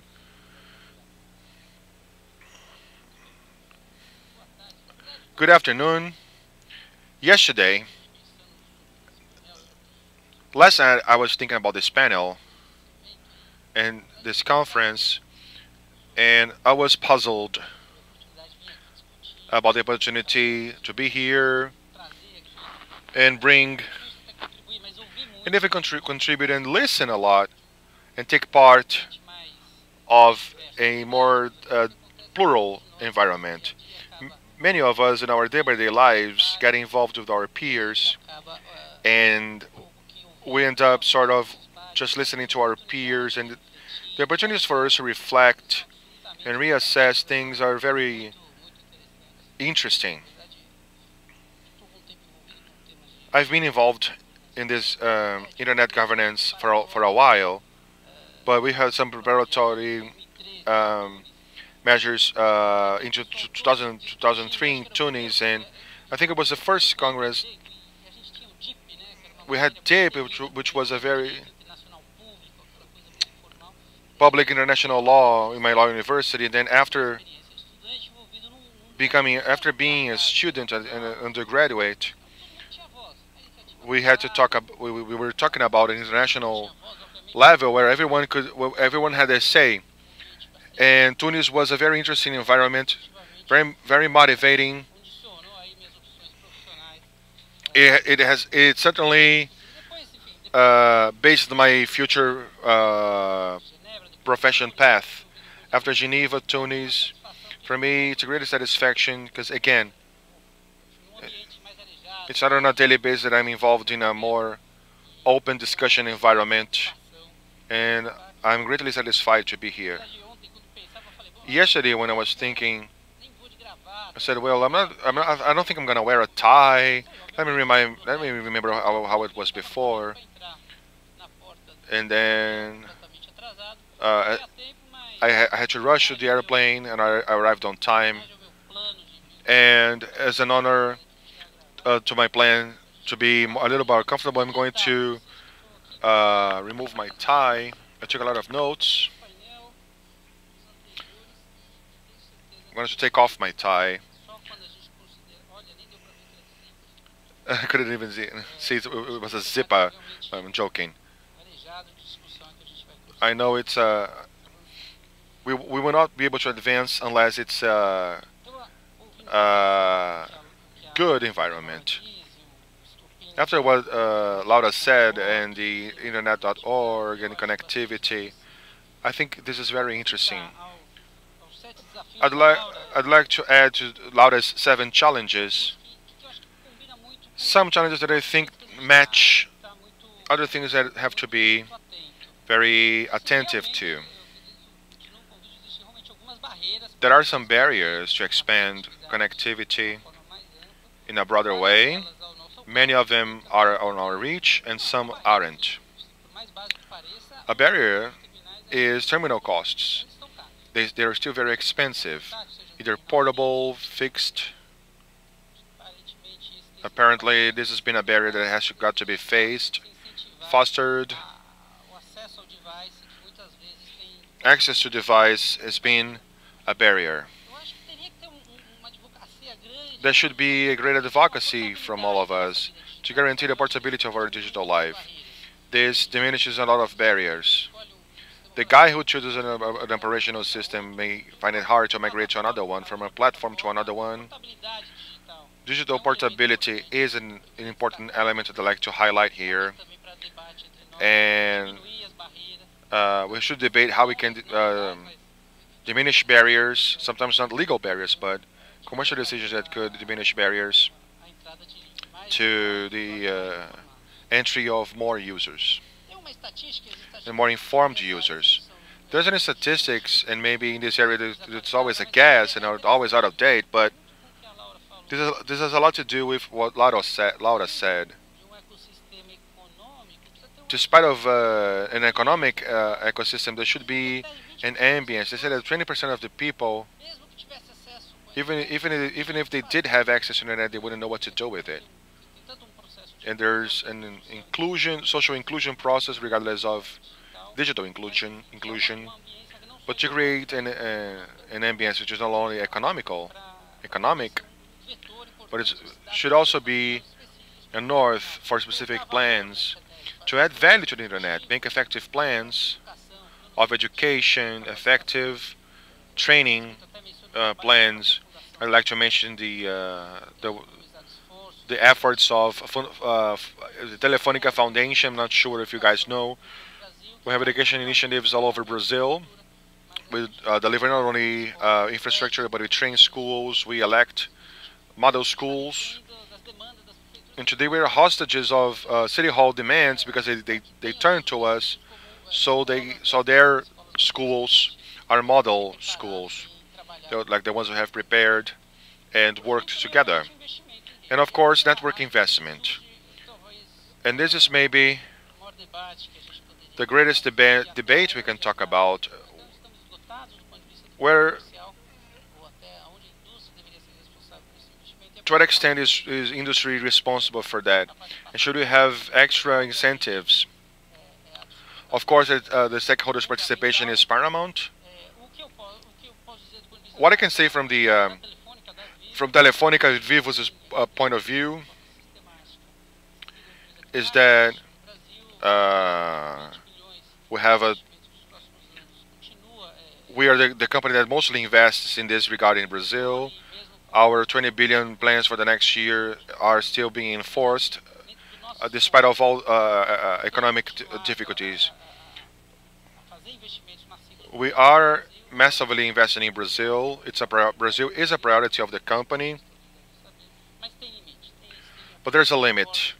I agree that there's a limit, and from a certain point, we shouldn't expect just private investment. There should be more creative solutions and from other types of incentives. And then I take the opportunity and use one of the Marcelo's words, and I'll be finishing off my words for the Q&A. Obviously deserves attention, meaning inclusion of small SPs with specific niches according to social demands, and serving a very important demand, and it's being largely discussed by us. And our participation, I heard when Marilena talked about the regulatory scenario. Those who have economic powers, the economic power has got to be attentive to regulation. Telefonica is looking at a number of conditions on competition goals, and specifically in the ISP market, which normally has providers that look for high capacity links to distribute, to make a legal resale of a product.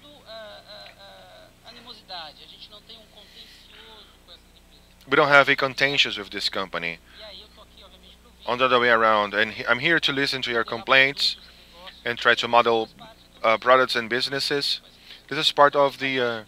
This is not only part of our day-by-day, but eventually of our obligations. But I like to believe that whenever we are, people can use their services. This is the best place for us to try to build an ecosystem. This is what you said, Laura. An ecosystem, each one with their speciality. I wrote it down. People wanted to have an intranet, to build an intranet in this integration scenario. It's very interesting. But even so, we need inputs. We need this ecosystem to guarantee inclusion. So these are my comments, and I'm available for your Q&A. Thank you, Lessa. So,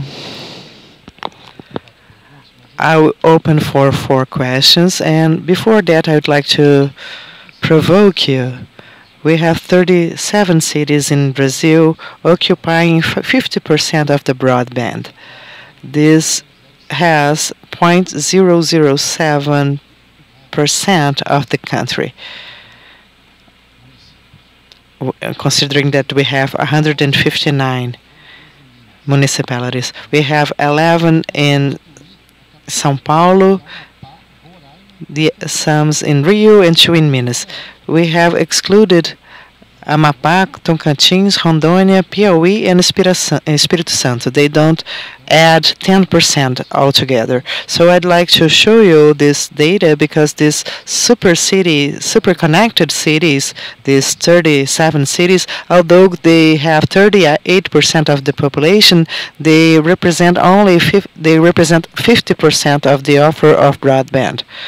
And I would like to understand how you face that, because I believe very much that the small and medium provider are the providers who are connecting great part of the country. Although all the great players have inherited all the infrastructure from the old times, even having capillarity in these cities because they had inherited these systems. And even with all these advantages, they are not being able to penetrate in the country. So please choose 4 people to ask questions. Raise your hands, please, if you want to ask a question.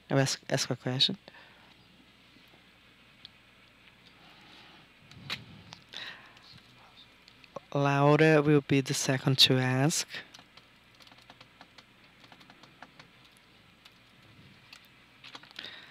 I love technical panels because people are afraid to ask. Please ask, people. Hello, good afternoon.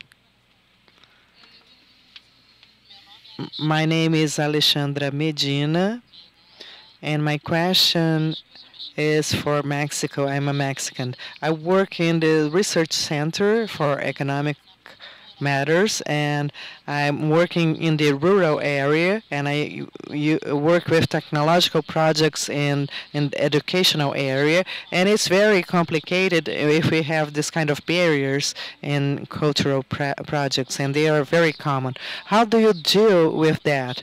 How to deal with that? How to get to some areas and convince that you're not stealing their work, you're not making them lose their jobs with something that is technological? How to deal with the cultural aspect of certain areas?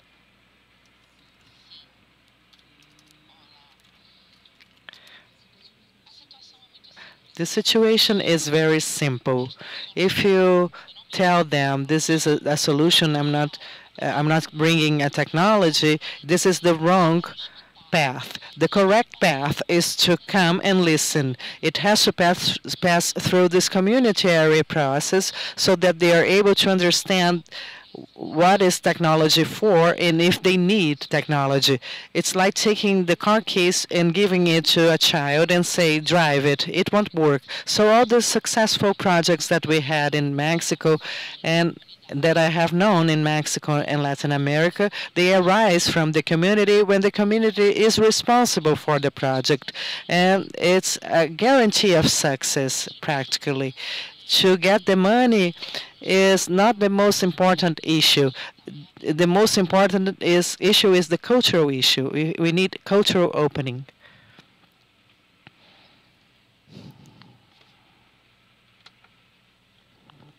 Good afternoon. My name is Eric, and I work in this startup developer. And I'd like to address my question to Marcelo. And I'm very happy because we have just spoken about the commons topic. And I'd like to mention this term that Douglas Horsford uses related to Uber models. How these models, they have this easier access because they have this monopoly platform. They They have too much venture capital. The access cost is lower because it's everything that is shown in your algorithms, in your search engines. So my question is, how do these cooperative platforms and these community providers and commons, they are able to balance this game? Because we understand that they are smarter, because people, they have the co-ownership of them, but I believe it's more difficult to know about this because the venture capital power is so strong that we are not able to know about commons. So how does it penetrate in the countryside and rural areas? The matter concerning the on-demand economy services like Uber, this does not apply when we are discussing community providers. We are talking about sharing economy, when we share and when we cooperate. To look for this balance point to sustain these propositions is a process, ongoing process inside the community, in that group that aims at starting this initiative. So just implementing the infrastructure either in the city or in the outskirts of the cities and also rural area and additional communities, it starts from this cultural process. We have to discuss inside the community to understand what they want from that initiative and how they're going to maintain that going on. And this work that we have been doing since 2008 are experiences. We didn't impose anything.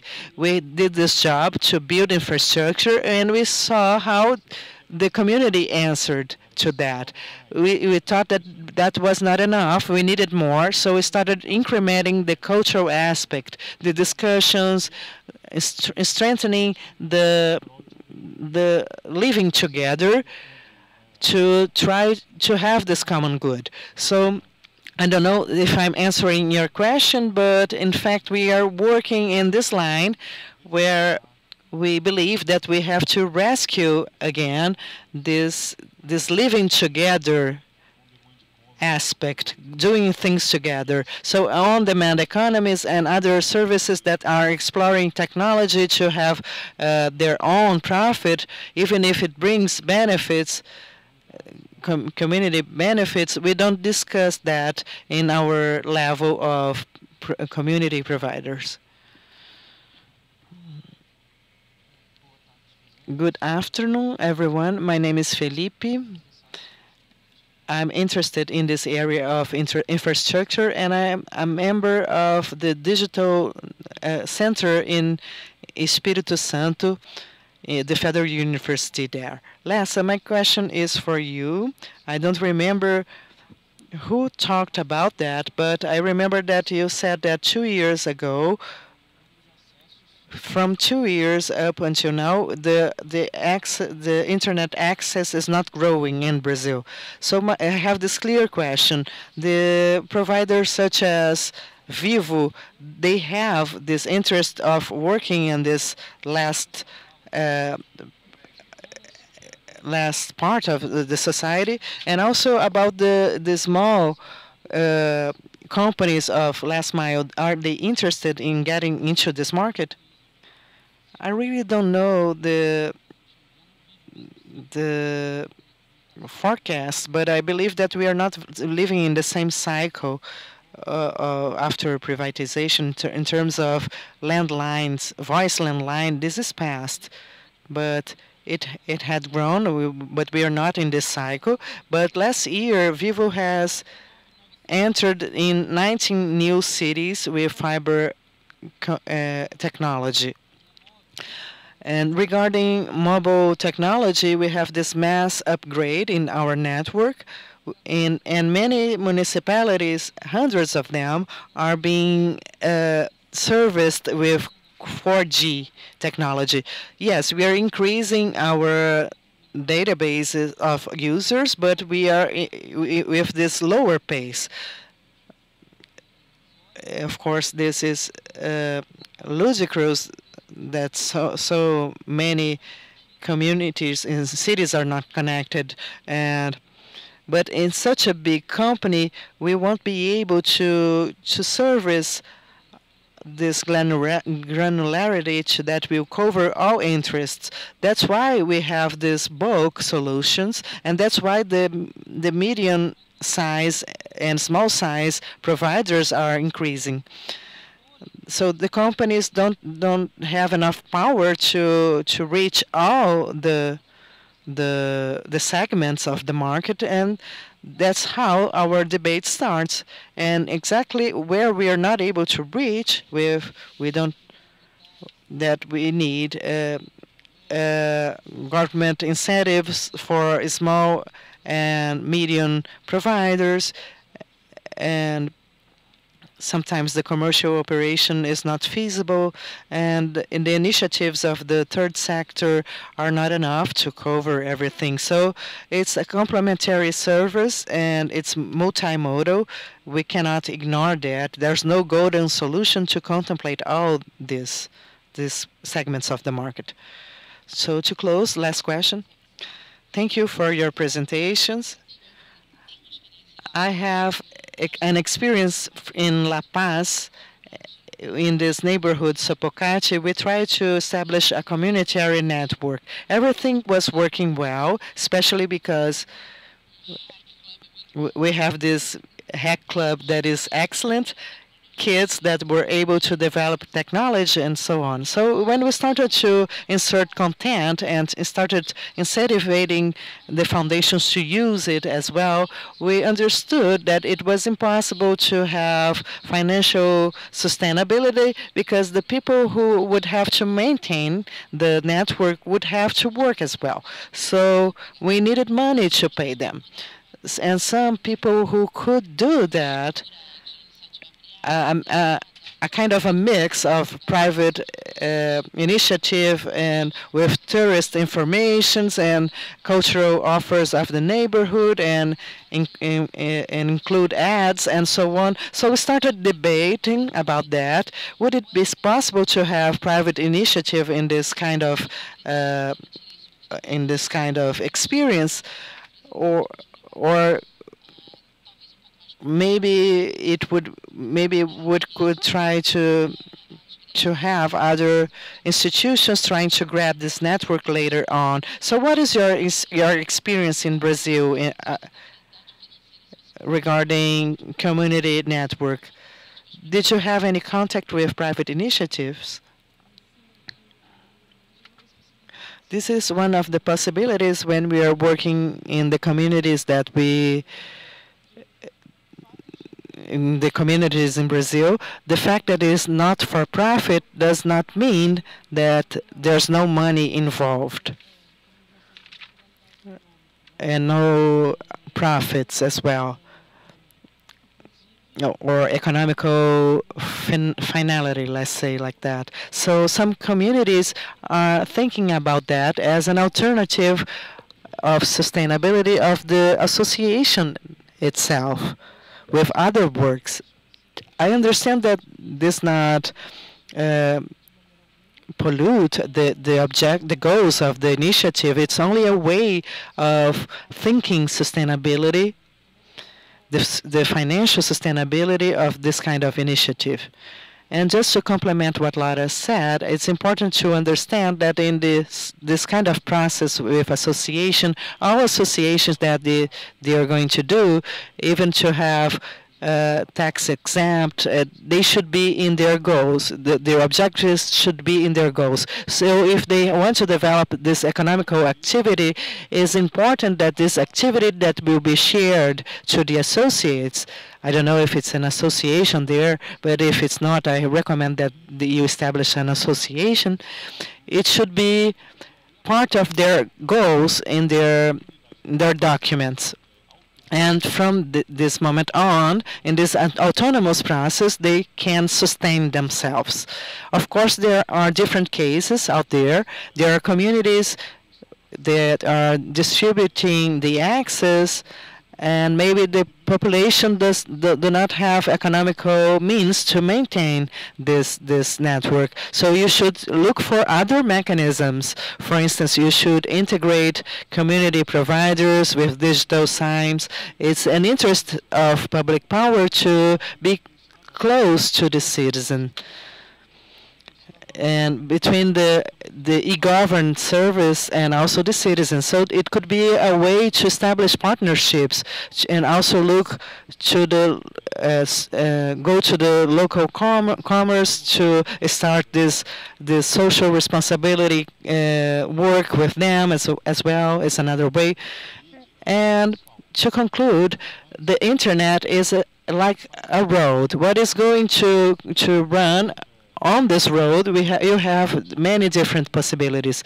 So if you have an interest for developing local entrepreneurship, it's very legitimate that these people have their ways of sustaining themselves inside this network.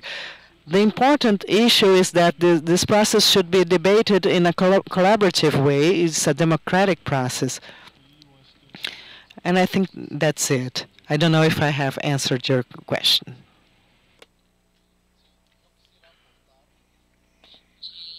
I'd like to approach two things. Community is to decide whether or not there should be capital in this public-private association.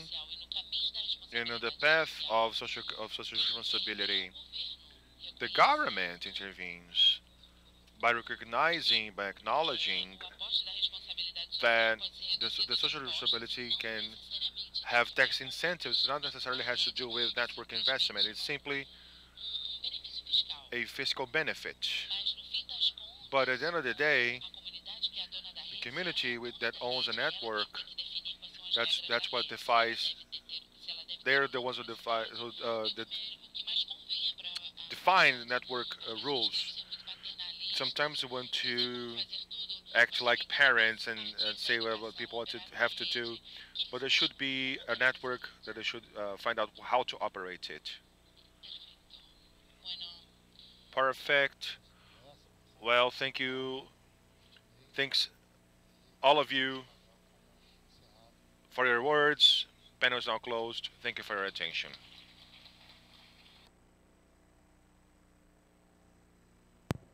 Somente anúncio, vamos ter o coffee break aqui por 15 minutos, para depois termos a última sessão participativa sobre cidades inteligentes. E o segundo anúncio é que não façam planos para amanhã à noite, porque vamos oferecer para você um jantar aqui no restaurante Pistache, do lado do Hotel U2. O Adrian já compartilhou as indicações com o endereço para você. E no restaurante amanhã vocês vão também receber caipirinhas à vontade, mas somente se vocês voltarem aqui em 15 minutos pela última sessão.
Eu uso isso aqui, viu? É sério. A gente dá consultoria para...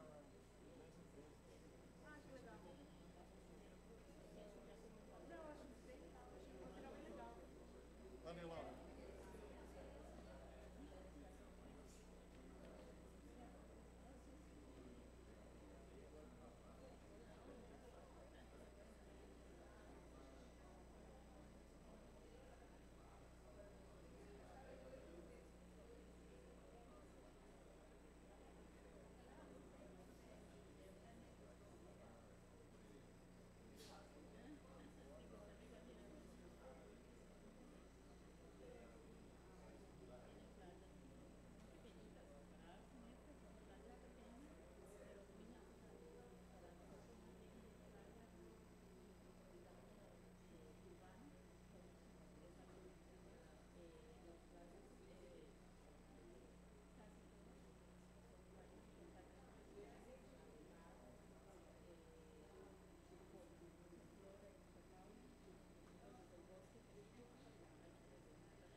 Yeah, exactly. Esse aqui não.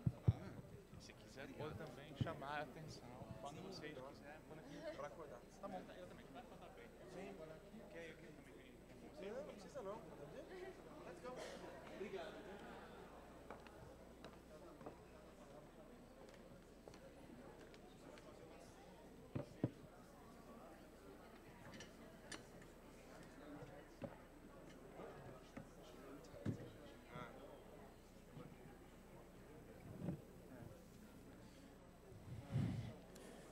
Alô, gente, boa tarde. Hello, good afternoon, everyone. I'm Pablo. I'm the CTS coordinator. I was invited by Luca to be talking about this Smart Cities module. It is a participative session. Stanley is going to debate with me some aspects on using data for smart cities and what can be done with that. Stanley will be talking more about the aspects on limits, on call detail records, CDRs. But I'm going to contextualize why this is important. Before becoming the head of CTS, I spent 3.5 years ahead of the City Hall Big Data Office in Rio, leading World Cup, Olympics, BRT,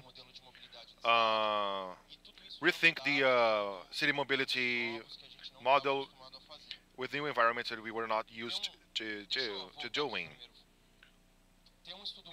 There's a very important study that I like to mention from the Oxford guys in the next slide, and it shows the result of an analysis made on Facebook likes, and it compared it against the response from the algorithm response.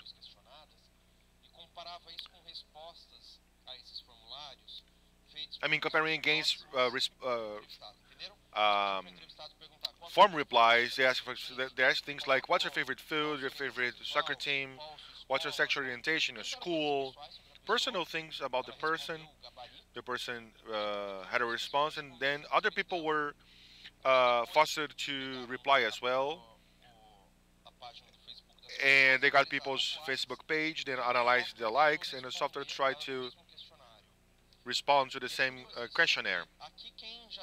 And if you've given, has anyone here given over 200 likes on Facebook? I like this picture, I like this photo, etc. If you liked over 150 and 200 aspects, algorithm is as accurate as a person's wife.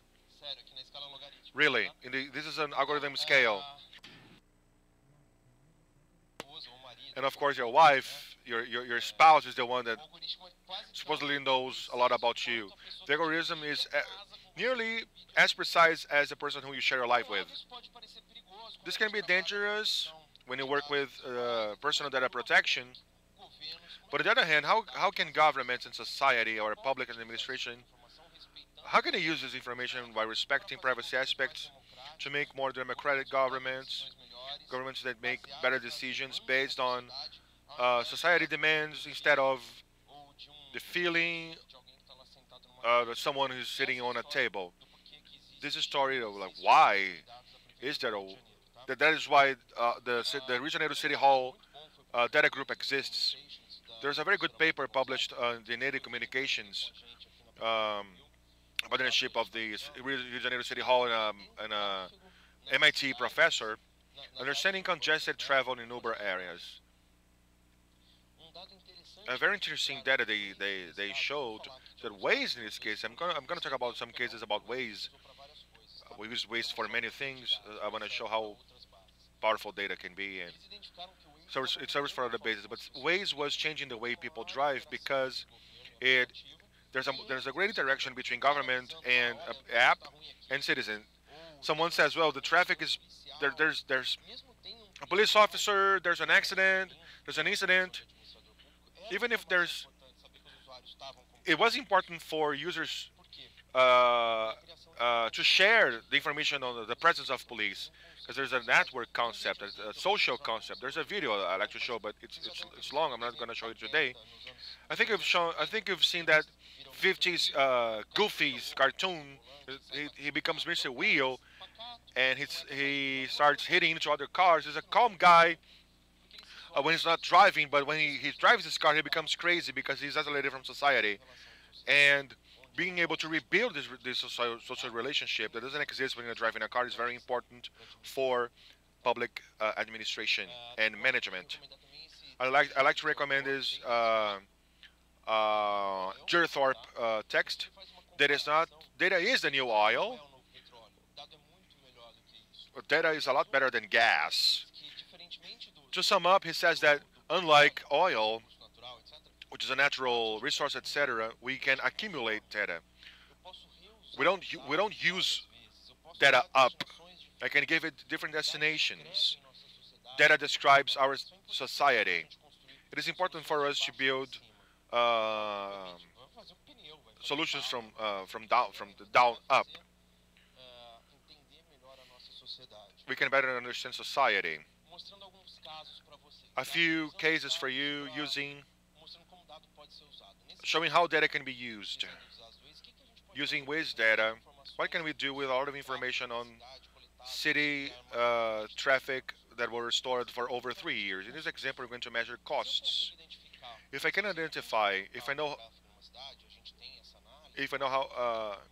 how much the traffic jam costs, there are studies from different institutions.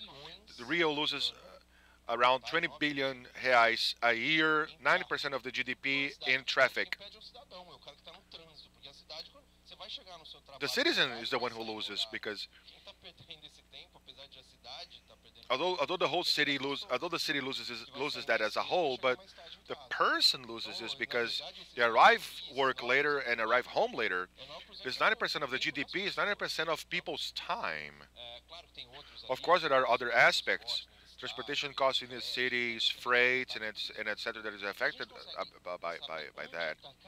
But if you're able to know where each traffic jam in the city is and what each traffic jam represents in the whole, I can find out the cost of each traffic jam. Of course, we even thought, well, let's distribute these traffic jams per social class. If they spend more time,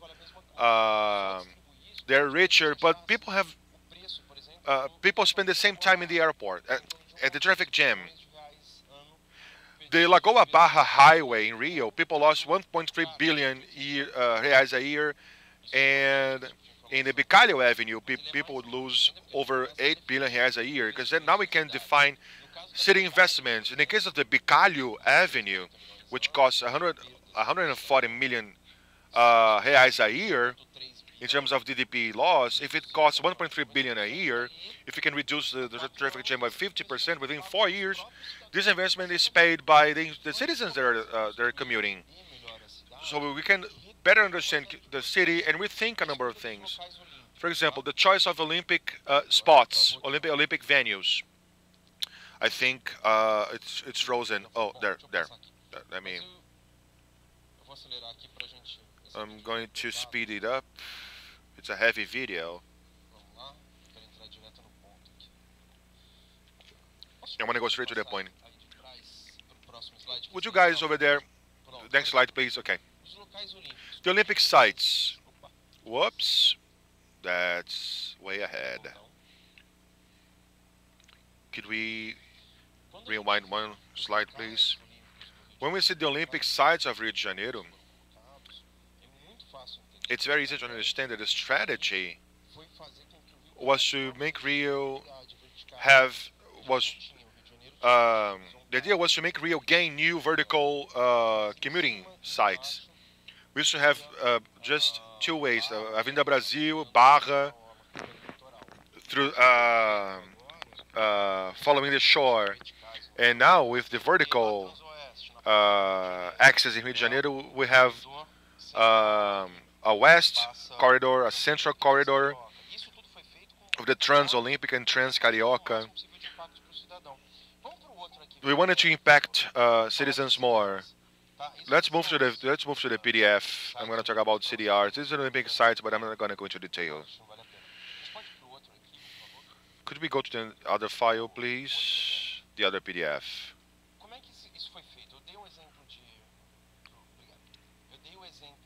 I mentioned the example of ways data use, but any data that can be generated by the citizen can be used by this type of thing. Waze is more specific for traffic jams, but in the example I'm going to show you, we used full screen, please.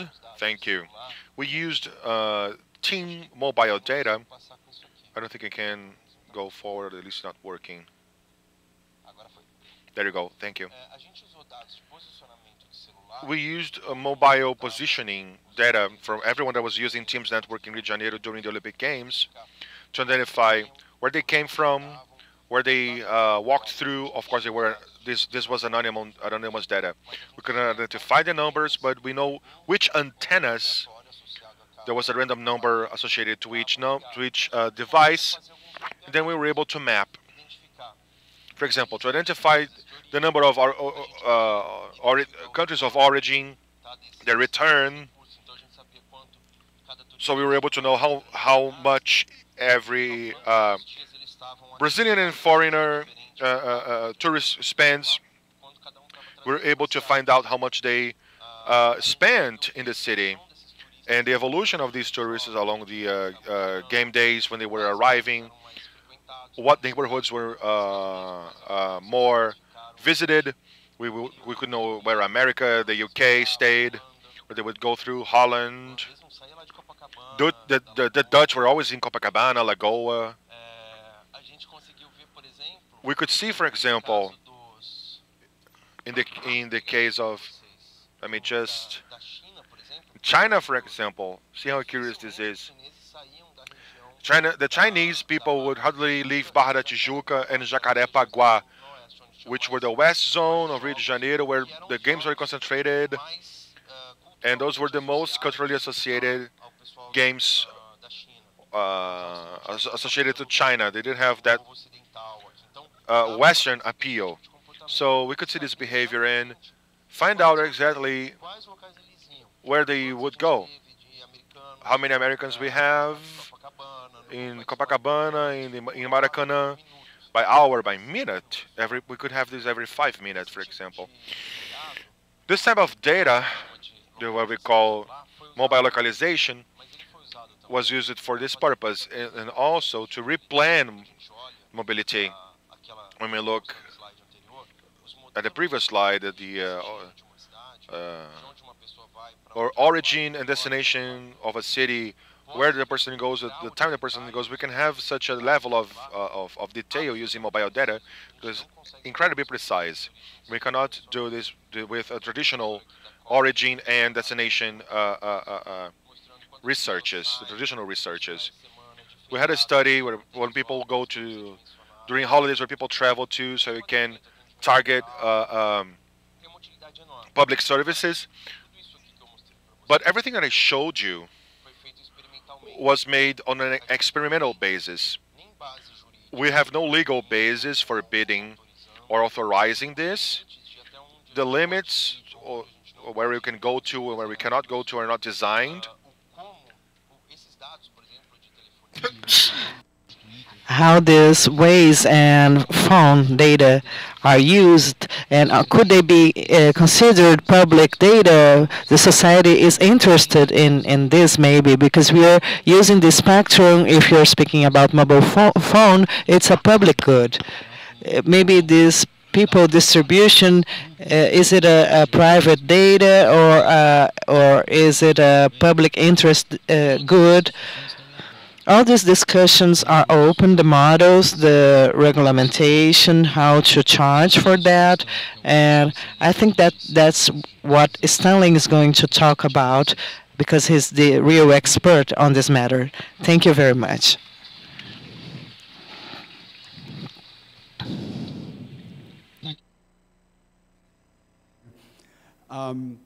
Not the real expert in the matter, but we'll see how far we go. In my research at the Australian Centre for Cybersecurity, I investigate how law enforcement uses this data. And with my research here at the FGV, we're looking at how we can use this data for purposes such as human mobility, looking at urban planning, looking at how you can use it within public health as well. Can you put on this slide, please? At this point, I'd like to ask for those who may not know, if you can take your smartphone, your tablet out, please, and go to your settings.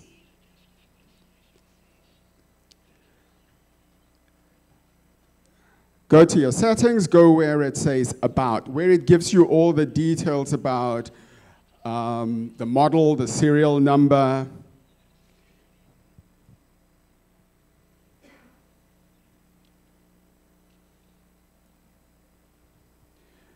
Are we all there? If you scroll down, do you see where it says IMEI? Can you see where it says ICCID?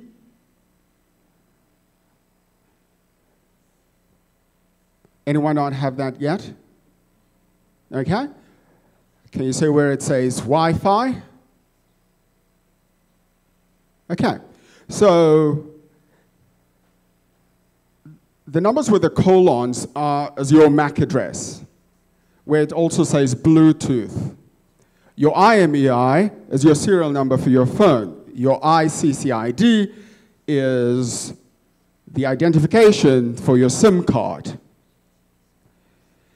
All those pieces of data, all those numbers, as part of what enables what Pablo was talking about. It is using those identifiers to track your device to know where you are at what point in time. Now, you will all know with the Snowden leaks and the data retention laws that this is the type of information that telecommunications companies such as CHIM, and internet application providers such as Google and Facebook are required to disclose to law enforcement. That same type of data can be used to map human mobility during an emergency, during crisis as well. If you look at that slide, the top part, which is zone 1, the purpose for retaining that information and disclosing it to law enforcement is for law enforcement purposes and for national security purposes only. Okay? That's the only reason why they're required to retain it. In our research here, we're looking at the bottom line, which is the red bit. How can we use that same information that telecommunications companies are required to retain because they're investing a lot of money, and how can we use it for public good? How can we use it to make our city smart and intelligent? How can we map when there's a cholera outbreak or an outbreak of Zika to know how people are moving in order to find the source of the spread of that particular virus? When we try and do that, we come across a few hurdles. And part of that are the restrictions within the law that telecommunications companies are only required to retain and disclose that data to law enforcement. An important thing is that the disclosure of that data to law enforcement is personal information. It is linked to the registration data. It's linked to your CPF, it's linked to your passport, so it's personally identifiable information.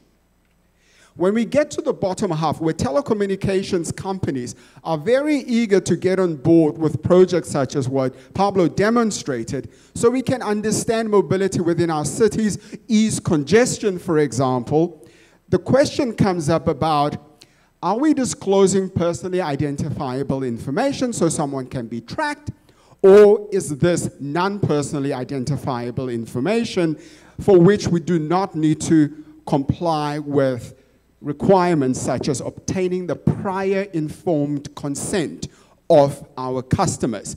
And this is where the legal gaps are.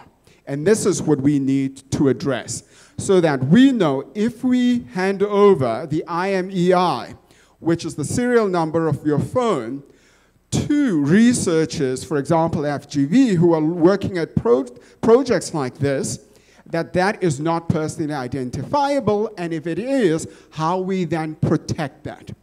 So we're looking at what Brazilian law, for example, says, and it says that the free, express, informed consent of the customer needs to be obtained if the telecommunications company wants to retain their data linked to your registration data so that it's personally identifiable. So privacy advocates will tell you that it is personally identifiable and therefore requires the prior consent. Even law enforcement requires a warrant from court to disclose it to to law enforcement agencies. Telecommunications companies and the Facebook and the likes will tell you in their privacy policies that what they use is segmentation. They may be taking your web browsing history, for example, and your IP address, which is one of the identifiers used to identify your location, and that it is segmented, and they create a profile, but they do not know if that is Mrs. John Smith or Mr. Pablo. They don't make that link, and to them, that is not personally identifiable information. The other contention is where they say, but that is personally identifiable information because they can use that to identify who you are, even if you use a pseudonym. So it is possible to re-identify the person, even if you unmask the IMEI or the IMSI, which is your mobile subscriber identity. That's a lot more sensitive as opposed to your IMEI. But there can be re-identification. And we need to identify that if you link the IMSI to a person, that in that particular scenario, it may be personally identifiable information, or that just the IMSI alone is identifiable information and therefore should not be disclosed. Or if it is disclosed for projects such as this, that it should be encrypted and it should be anonymized. But what are the standards? How do we then do that? And that is the huge challenge. Bottom line is that we need to address how we obtain the consent of the customers, firstly, if it is personally identifiable. But we need to know how it works technically. Secondly, the regulators need to identify clearly what identifiers, what numbers qualify as personal identification that does require the prior consent of the customer and what does not. Lastly, we need to know what informed consent means. We need to know what the purpose means, because that consent can only be given for a particular purpose. If you review Facebook's privacy notice, for example, it does not say that they will use your IP address and the identifiers for your device for their crisis application, for example, so that they can activate it when there is an emergency. So if that is not written within their terms and contracts of service, is that then informed consent? But they may say, but we don't need the informed consent because that's not personal identifiable information. We don't identify the person who it is, a named person. We only identify certain types of persona that we know that these are groups. And these are some of the policy issues that we need to address so that we can enable big data that is the big oil, that has great potential, that can be used for various applications. Thank you.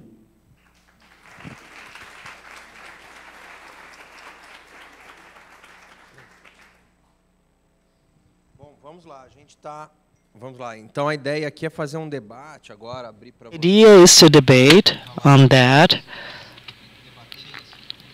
debate these uses, and I believe that we have a candidate here. Let's have one mic with us and the other with the audience, right?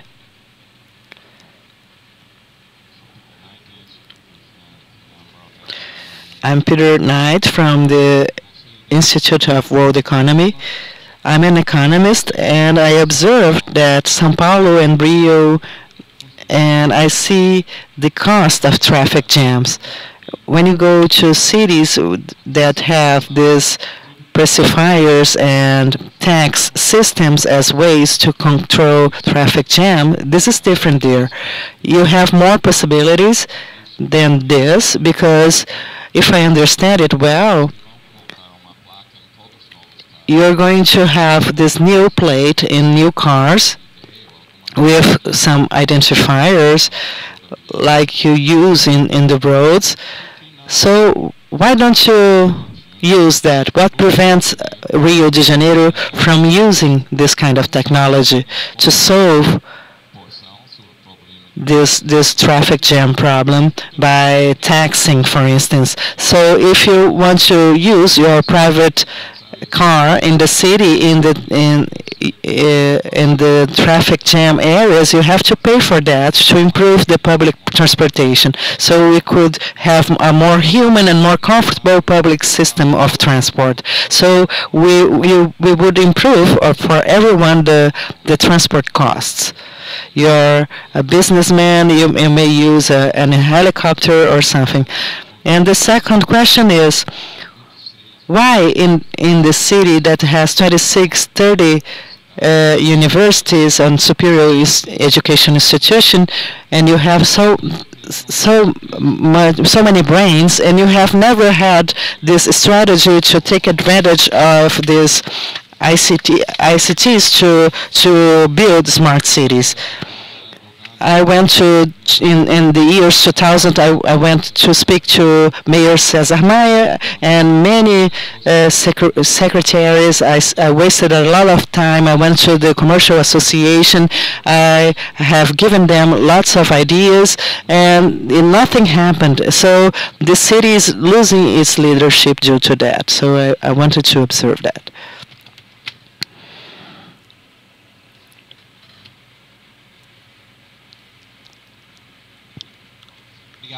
Thank you, Peter. Well, concerning the impact, we had measured later, and the traffic jam was reduced in 23-27% in the peak hours, especially at night. During the evening, if you compare to the beginning of last year, with all these changes, we were able to compare and see there was improvement. And this 20% is like the traffic of 20 years ago. This 26 reduction of traffic. And we were using data for that. We had as this mindset in the previous administration to have this kind of partnership. So we have worked with people from the Federal University in Rio de Janeiro, FGV, MIT, Stanford people. We brought academia to be part of this project. So a great part of these algorithms were developed by academics. We didn't have the know-how to deploy that. And why isn't it this sustainable? Because our political model is very fragmented. You're listening to that every day through the media. You have this department given to one party or the other to have enough votes in the lower house. So this is a very fragmented political scenario. So the use of data that we have in society, with Twitter data, for instance, we have used the localization, and we have this big history to understand the income range and where people were passing on the city. So we were able to have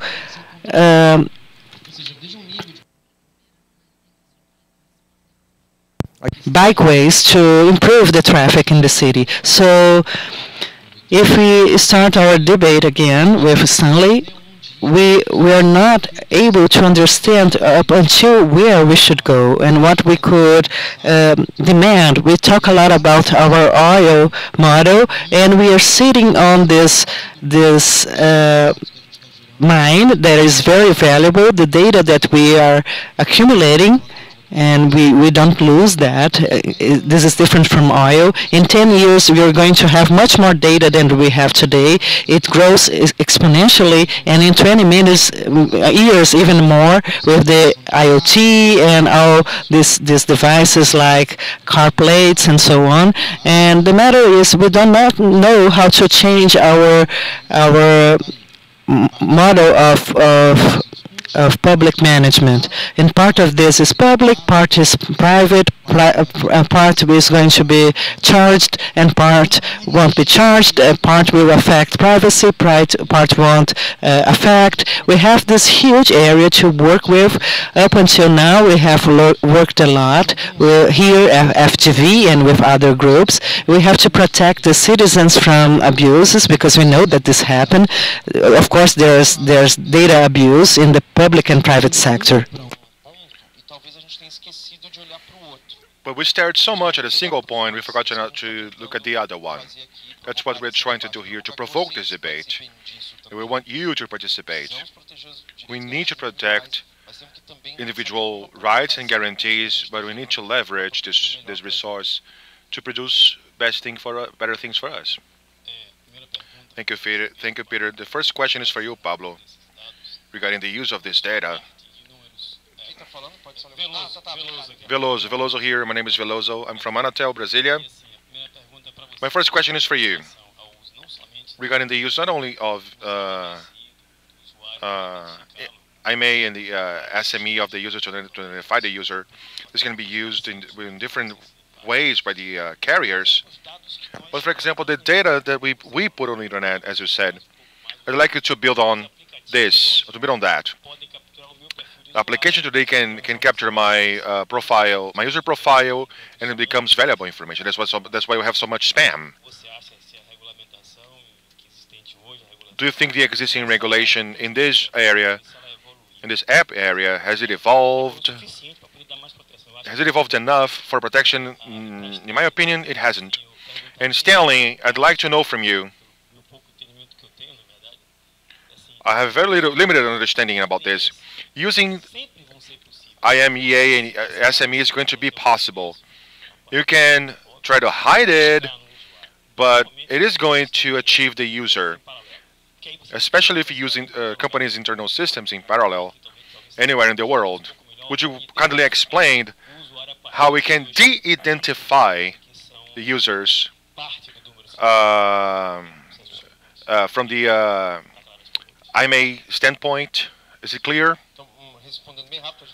So a quick question just to make time. We're generating in other environments not only the data we post, we write, but the fact of opening your mobile phone in a specific place. There are many apps that monetize on use. Maybe a news app you're using generates information on the type of news you're reading. We have the legislation about this in Brazil, but because we are in an environment where the app was developed, maybe in Australia, and the user is in Brazil, the data bank is whatever, in Estonia or somewhere else, it's very hard for us to have effectiveness on this regulation.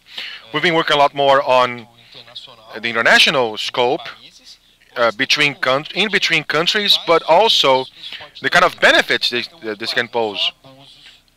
But not only on abuse of data.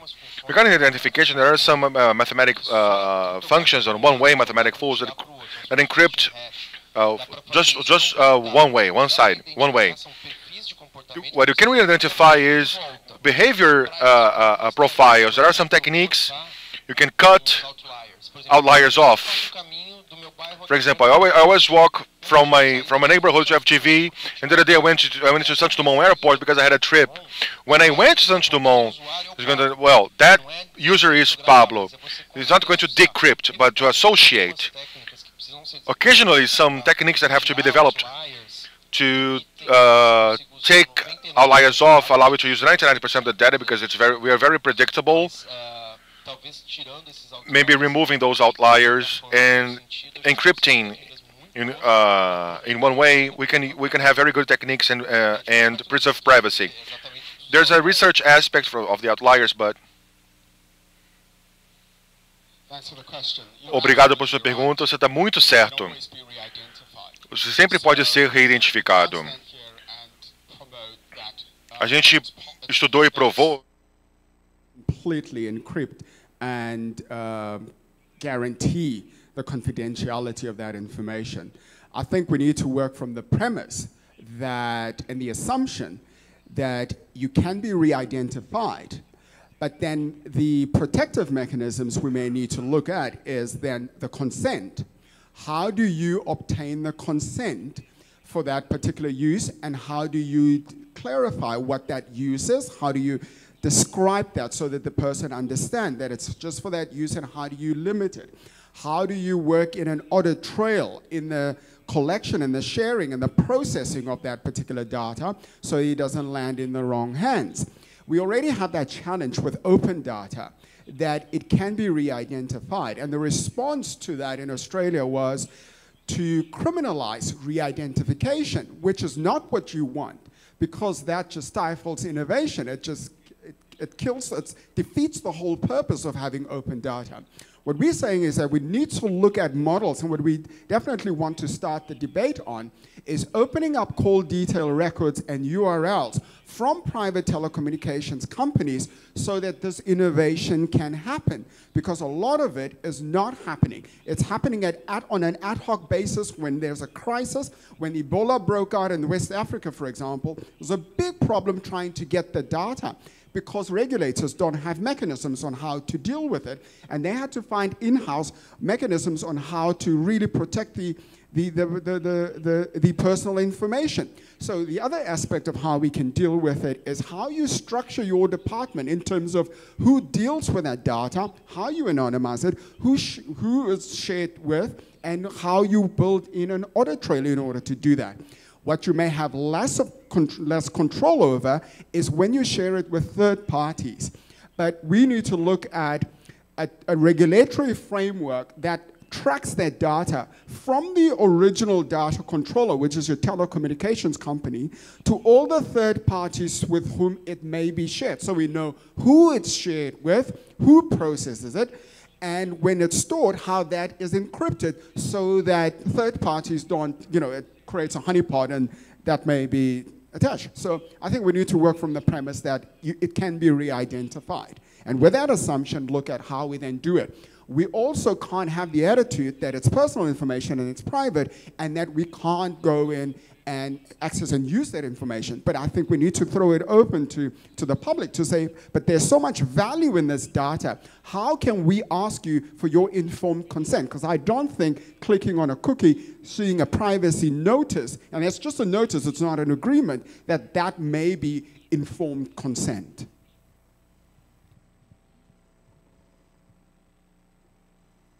Oi. Sentimento. Raquel Cordon from Calling Rights. Considering your public background, I've been studying smart transportation, what we call smart cities. I have two questions. The first is, a characteristic of what we have here in Latin America is that there are studies dating back from many decades made by the university in the area of urbanism on shortage of public transportation. There are diagnoses showing why, for example, there's more efficient transportation in European countries and why we have this constant chaos down here. The question is, was this really discussed? I know that I have a very short time to talk. You mentioned just a single example. But then we have an individual transportation flow. This has always been a problem in Latin American transportation. This focus on individual transportation and total abandonment of public transportation, and the matter of privacy as well. You talked about Waze. Waze is Google Maps. So, along with the matter of data that is being collected by the public administration, public government, by the government, this is also being used by companies, and and also regarding smart cities, we are providing data for data mining, for data economy. This was discussed because these contracts were many times longer than 1, 2, 3, or 4 bills of the mayor. So in a specific moment, you can use it. You can use that with good intention for the strategy flow. Management can change uh, in the 10, 20 years to come with a dictatorial government, for example. Thank you for your question. Regarding public transportation models, I was in Paris the other day, and in a conference presenting this. I've never seen a city with so much traffic jam, so many traffic jams like Paris. There's subway everywhere. It's not only a Brazilian problem. Public transportation problem is a deepening problem we had over the last 50 years in big cities. Not only it is inefficient, public transportation has a shortage. The state spends a lot more on transportation rather than you pay for it. We have problems with non-executed works, etc. But there's a deeper problem, a more serious problem. Cities are dynamics. Cities are dynamic. You can't plan public transportation. The subway, like here, for example, you connect to Barra. We think about the next 20, 30 years, but maybe the city commute will change within 15 years. The city is alive. It's very hard for you to plan urban transportation in cities that are changing and growing so rapidly. Maybe this will change. Maybe the city is going to come to a balanced level. Regarding data, all the data informed. We couldn't be OpenStreetMaps because this was only for streets. It has no accidents or traffic jam information. We need a social network app, for example, like A's. We used to have OpenStreetMaps, even for transportation capacity, but it should come from someone who is using the app. Lastly, regarding the contracts, in the case of all the data we use in these studies, except for the waste data, some data from the city hall, on tax, for example, there were open data information. For example, OpenStreetMaps, Twitter is open data. You can download from their API.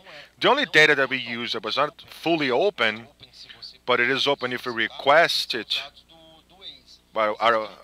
is waste data. But there's a program that if a city or university wants to make an agreement with them, they will sign it and open the data.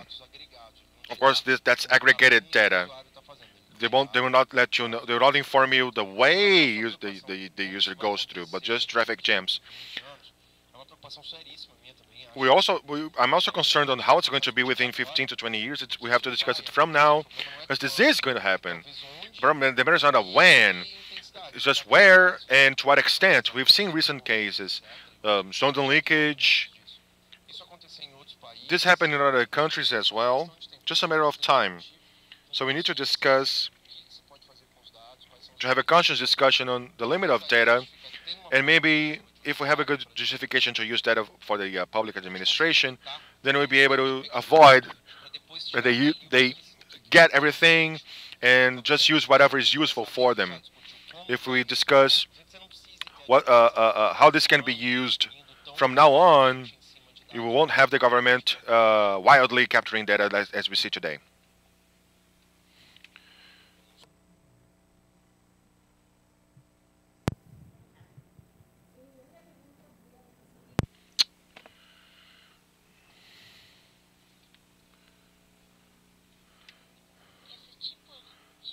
This kind of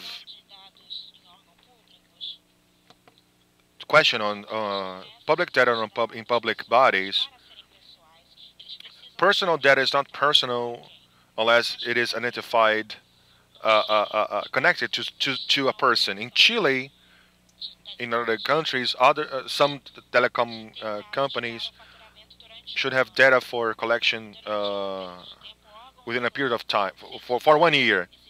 If the regulatory body requests this data within a year, the company has to deliver this data. So if this data has no identification, I can identify it later. Another aspect is health data, for example.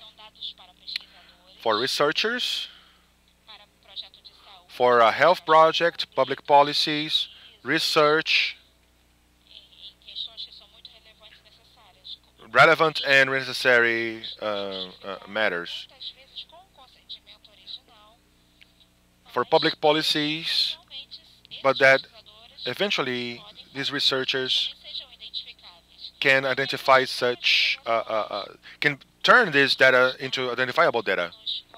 And in other issues, sometimes a person doesn't identify themselves, but there are traces where you can, tracks where you can, through which you can identify someone. We have a lot of challenges in this regard, but they are not very well settled in any of our legislation. Not even with the standards and rules we have in force nowadays. We do not know how we dissociate this personal identification. I'm not sure if you agree with me, but that's my question.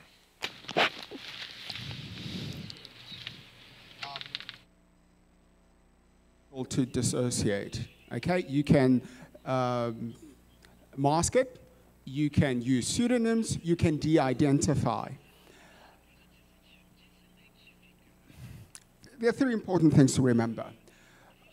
Generally, the definition adopted by many countries about what's personal information, it's information that's related to an identified person, information that's personally identifiable, and these identifiers if it's related to a person, okay? So how you de-relate it, if that's an English word, would be to use pseudonyms, okay, in order not to do that. And then you have control over that particular data set. This is not a unique problem. It's not the first time that we faced this problem. As you've indicated with health records, for example, a lot of health research has been done all over the world. And academia, where I come from, you've got ethics committees that approves if anyone wants to do research and that considers issues around sensitive information of certain groups of certain communities, certain persons, and so on, and puts in place mechanisms to control that the privacy of those people are protected and that the information is not unnecessarily shared. I think we can learn from academic research in terms of how that process works and apply it to personally identifiable information within the corporate sector and within encouraging entrepreneurs to use this data. And that can help us formulate the rules and the guidelines that we need on how that can be controlled. One of the issues that we're discussing, for example, is how you can have a clearinghouse, so to speak. That clearinghouse would be data protectors that many countries have. Brazil is still talking about the data protection law, and the big talk, one of the big talks is about having an institution that would act like a clearinghouse, or whether it would be the Freedom of Information Commission or anything like that.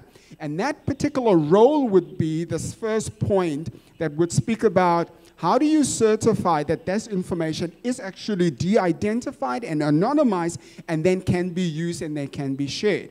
But I think what we need to do is to allow for the bodies in-house to work out some sort of rules with basic guidelines on how they anonymize it and then share it, and then they can self-report. And then this clearinghouse body could look and verify and certify that that information is sufficiently de-identified.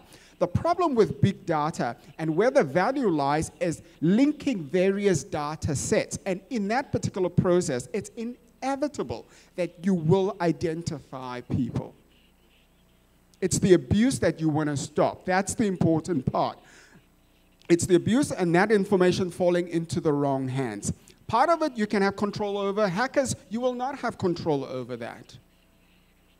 But for those people that register as agencies that want to use their data where you can track all of it, maybe we need to look at having a portal where you register when you download it, as opposed to just having an open data portal where the information is there and everyone uses it. So you can at least track who these institutions are, so that if there is abuse, in a way you can find that.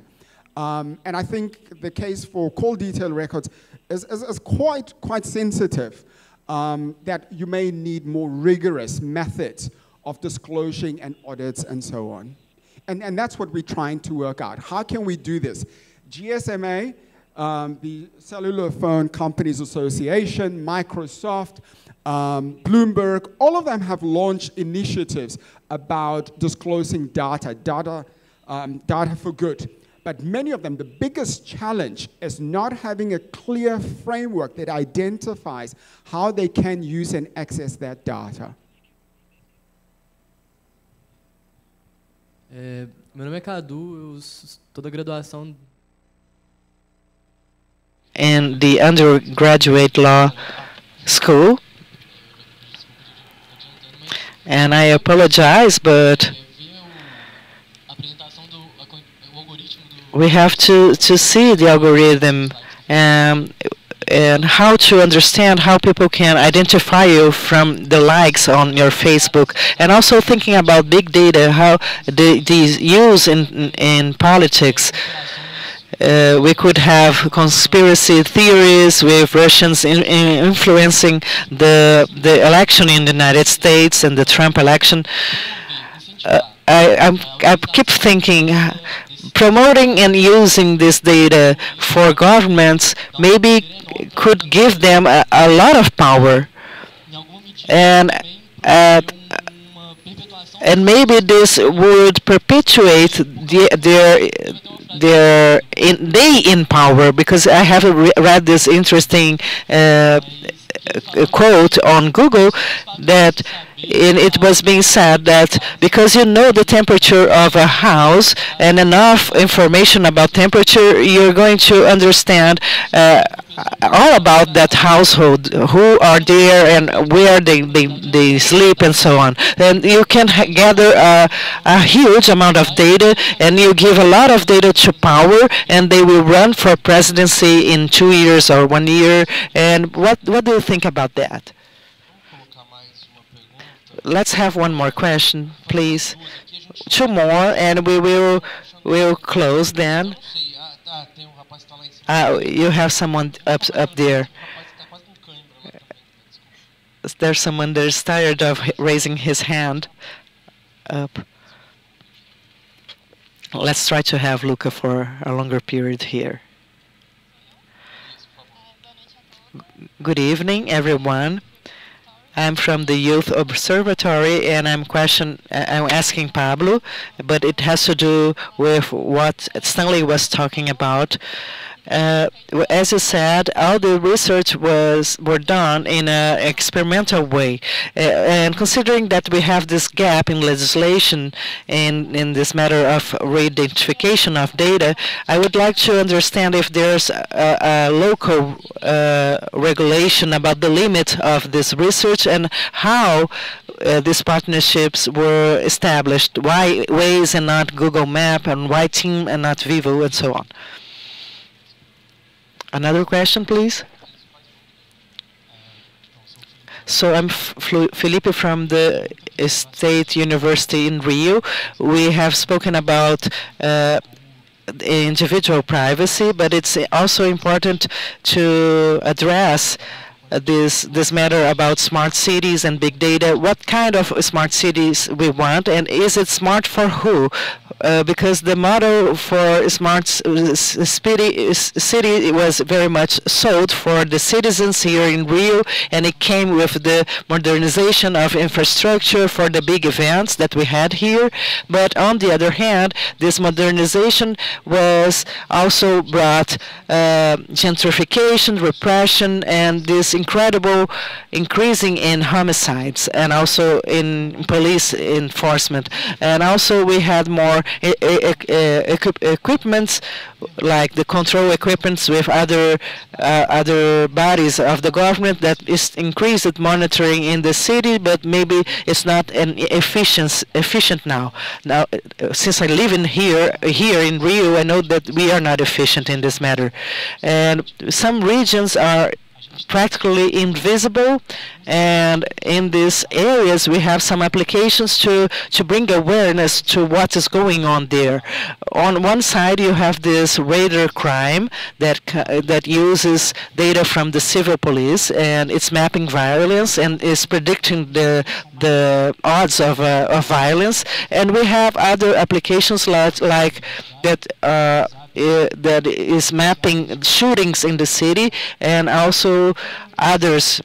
But what should why am I talking about that? Because this data is showing the abuse of authority that is a commonplace here in Latin America to fight drugs, not only in Brazil but Honduras, Guatemala, and this data could be used to predict crimes, but they may be perpetuating unequal structures and contributing to non-democratic governance in the city. So my point is, how do we rule to guarantee that a region like Acari in Rio de Janeiro, where 2 people were murdered by the police and a 13-year-old girl was killed in a smart city, how do we guarantee that this does not happen in Acari, and how do we use smart and this kind of big data to prevent this violence in the city, and also not to avoid that the services won't go to Acari because it's now considered a violent region and maybe people won't invest there and so on. So this is my question about that.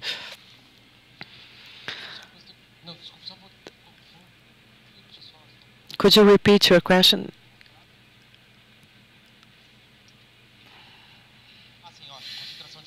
So concentration of power. So I'll try to answer very quickly. This concern is crucial.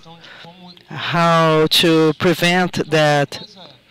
Because one thing is to have the data to manage, and the other thing is when you use that to influence elections and so on. And this is disruptive in this environment that we want the elections every 4 years and so on. That's why I agree with Stanley when he says that this is happening. This is not conspiracy theory. This is happening right now, and this will happen in the future. So I agree with him that we have to acknowledge this reality and seek for a solution. Maybe we should have independent agencies and a control group that could do that in an independent way. But our trade-off is here. On one side, I have this very big richness that could help managing the city. It's like a digital democracy that is redone almost every day, because when the wind changes in decision making, the manager could change without accountability of their election. But when you have data from society helping you in your decisions, you're always electing and reinforcing that relationship with the city.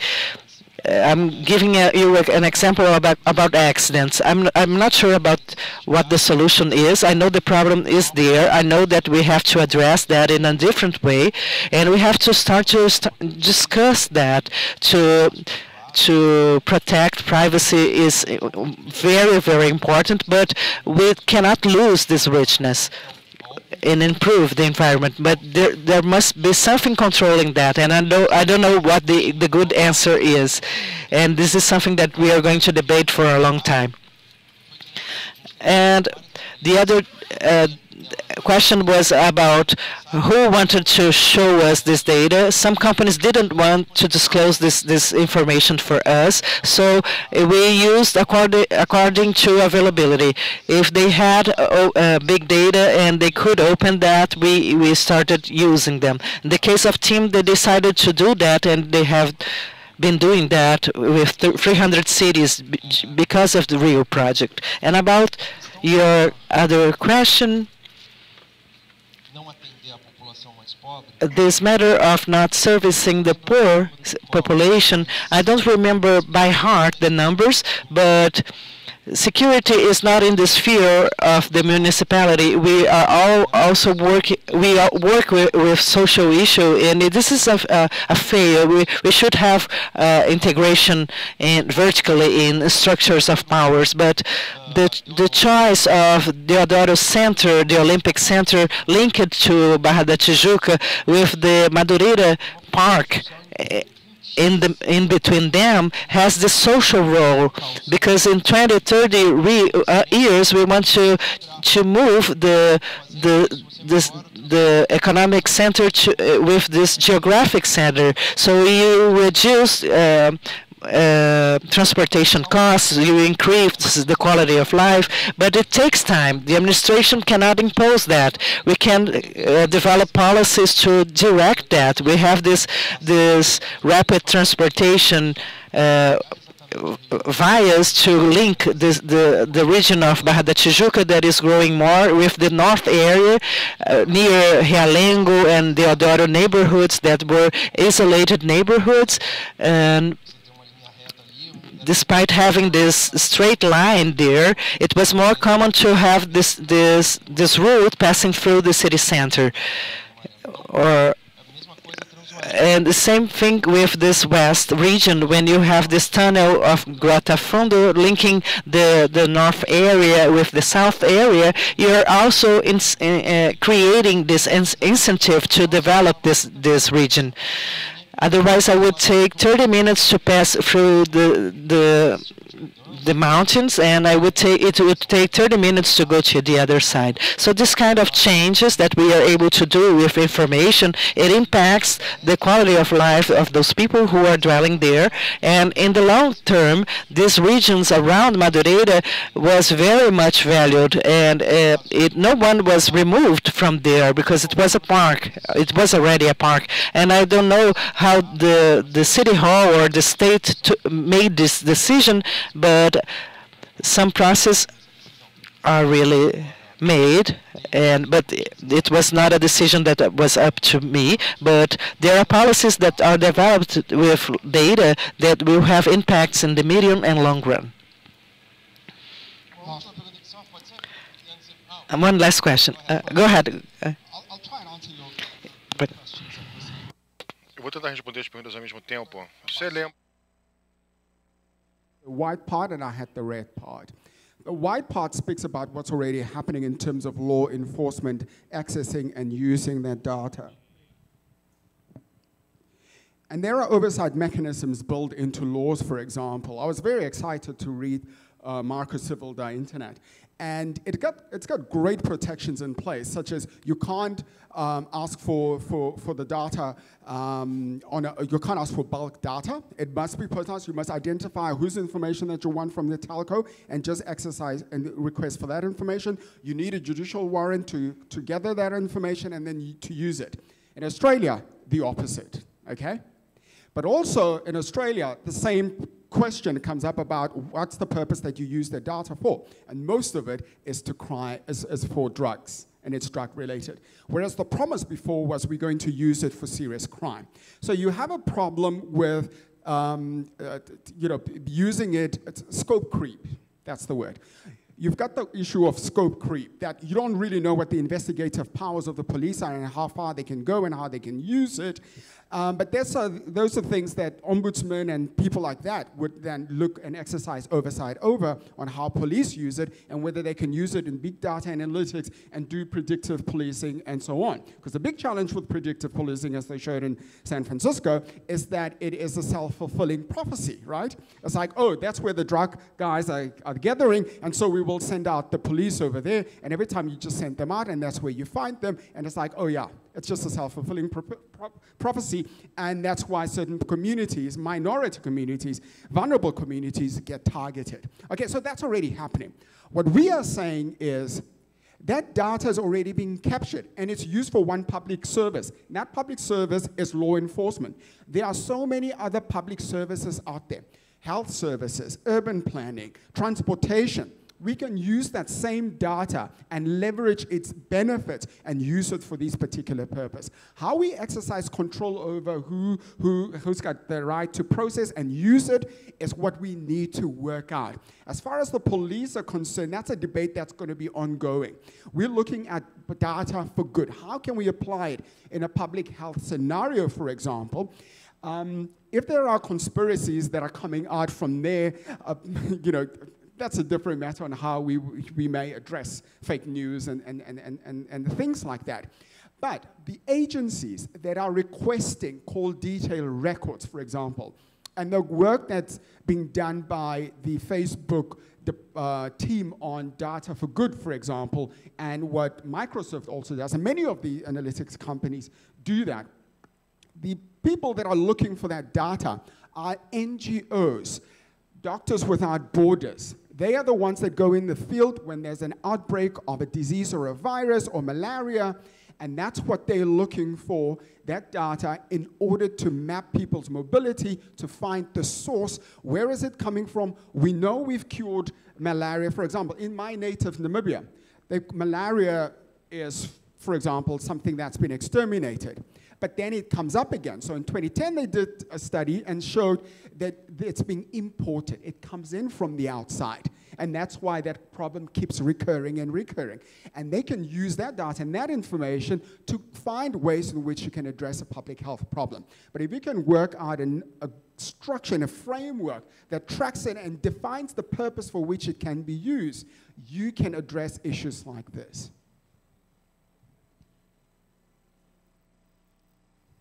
Ok, desculpa. A última pergunta, porque a gente vai ser expulso daqui. Já acabou o horário, o pessoal já está querendo ir embora. Aqui, né? 10 seconds for your question, 10 seconds for your answer. Pablo, my name is Marco Jorge. I run a digital inclusion company in the Integrity project. My question is, you guys are talking about data. 10 seconds, please, and algorithms. Google does it a lot, and Facebook does it a lot, but they use it. They use algorithm data due to their marketing, so they can sell things and find out users' preference. This data has another subjective value to capture what people think. So let me, because the government, they can have pages and profiles on Facebook to analyze the opinion, what people are talking about, what people intend to do, if this is going to work out, if people are going to like it. Okay, they're going to capture the subjectivity of the algorithm. So, quick answer. The same data for ad targeting can target a public action or actions against a disease. Companies want to profit, but it can have different purposes. Charity, for example, or it can be used by the government. It's just a matter of targeting. You have to respect the limits. Regarding governments that open data, the government has a big problem, which is to follow up on long-term policies, especially listen and talk. Down here in Rio, we have the 1746 Central, where we receive all the calls and control, all response controls, deadlines, and we can bonus the citizen or not. This can be made via website, via app. The problem with the app is not the channel itself, it's the maintenance. You have to continuously develop. There's got to be a guy in contact with state-of-the-art technology. So you can't rely on that if the purpose of the administration is not to provide this service. The contract terminates, for example. It makes more sense to work, to have other partners or hire other companies. The app solutions made by the public administration, with exceptions, confirm this rule, confirm this exception in terms of medium and long-term versions and releases that are being put out. Adicionando, é verdade, você está certo. Eu trabalho num projeto onde isso está acontecendo, mas eu tenho alguém que critica isso. Ele fala sobre inteligência de código aberto. A questão é que não existe uma expectativa legítima de que a polícia vá prever onde haja um protesto, ou que esteja falando para que... Bom, isso está acontecendo, infelizmente. Obrigado. Thank you, everyone. Good night.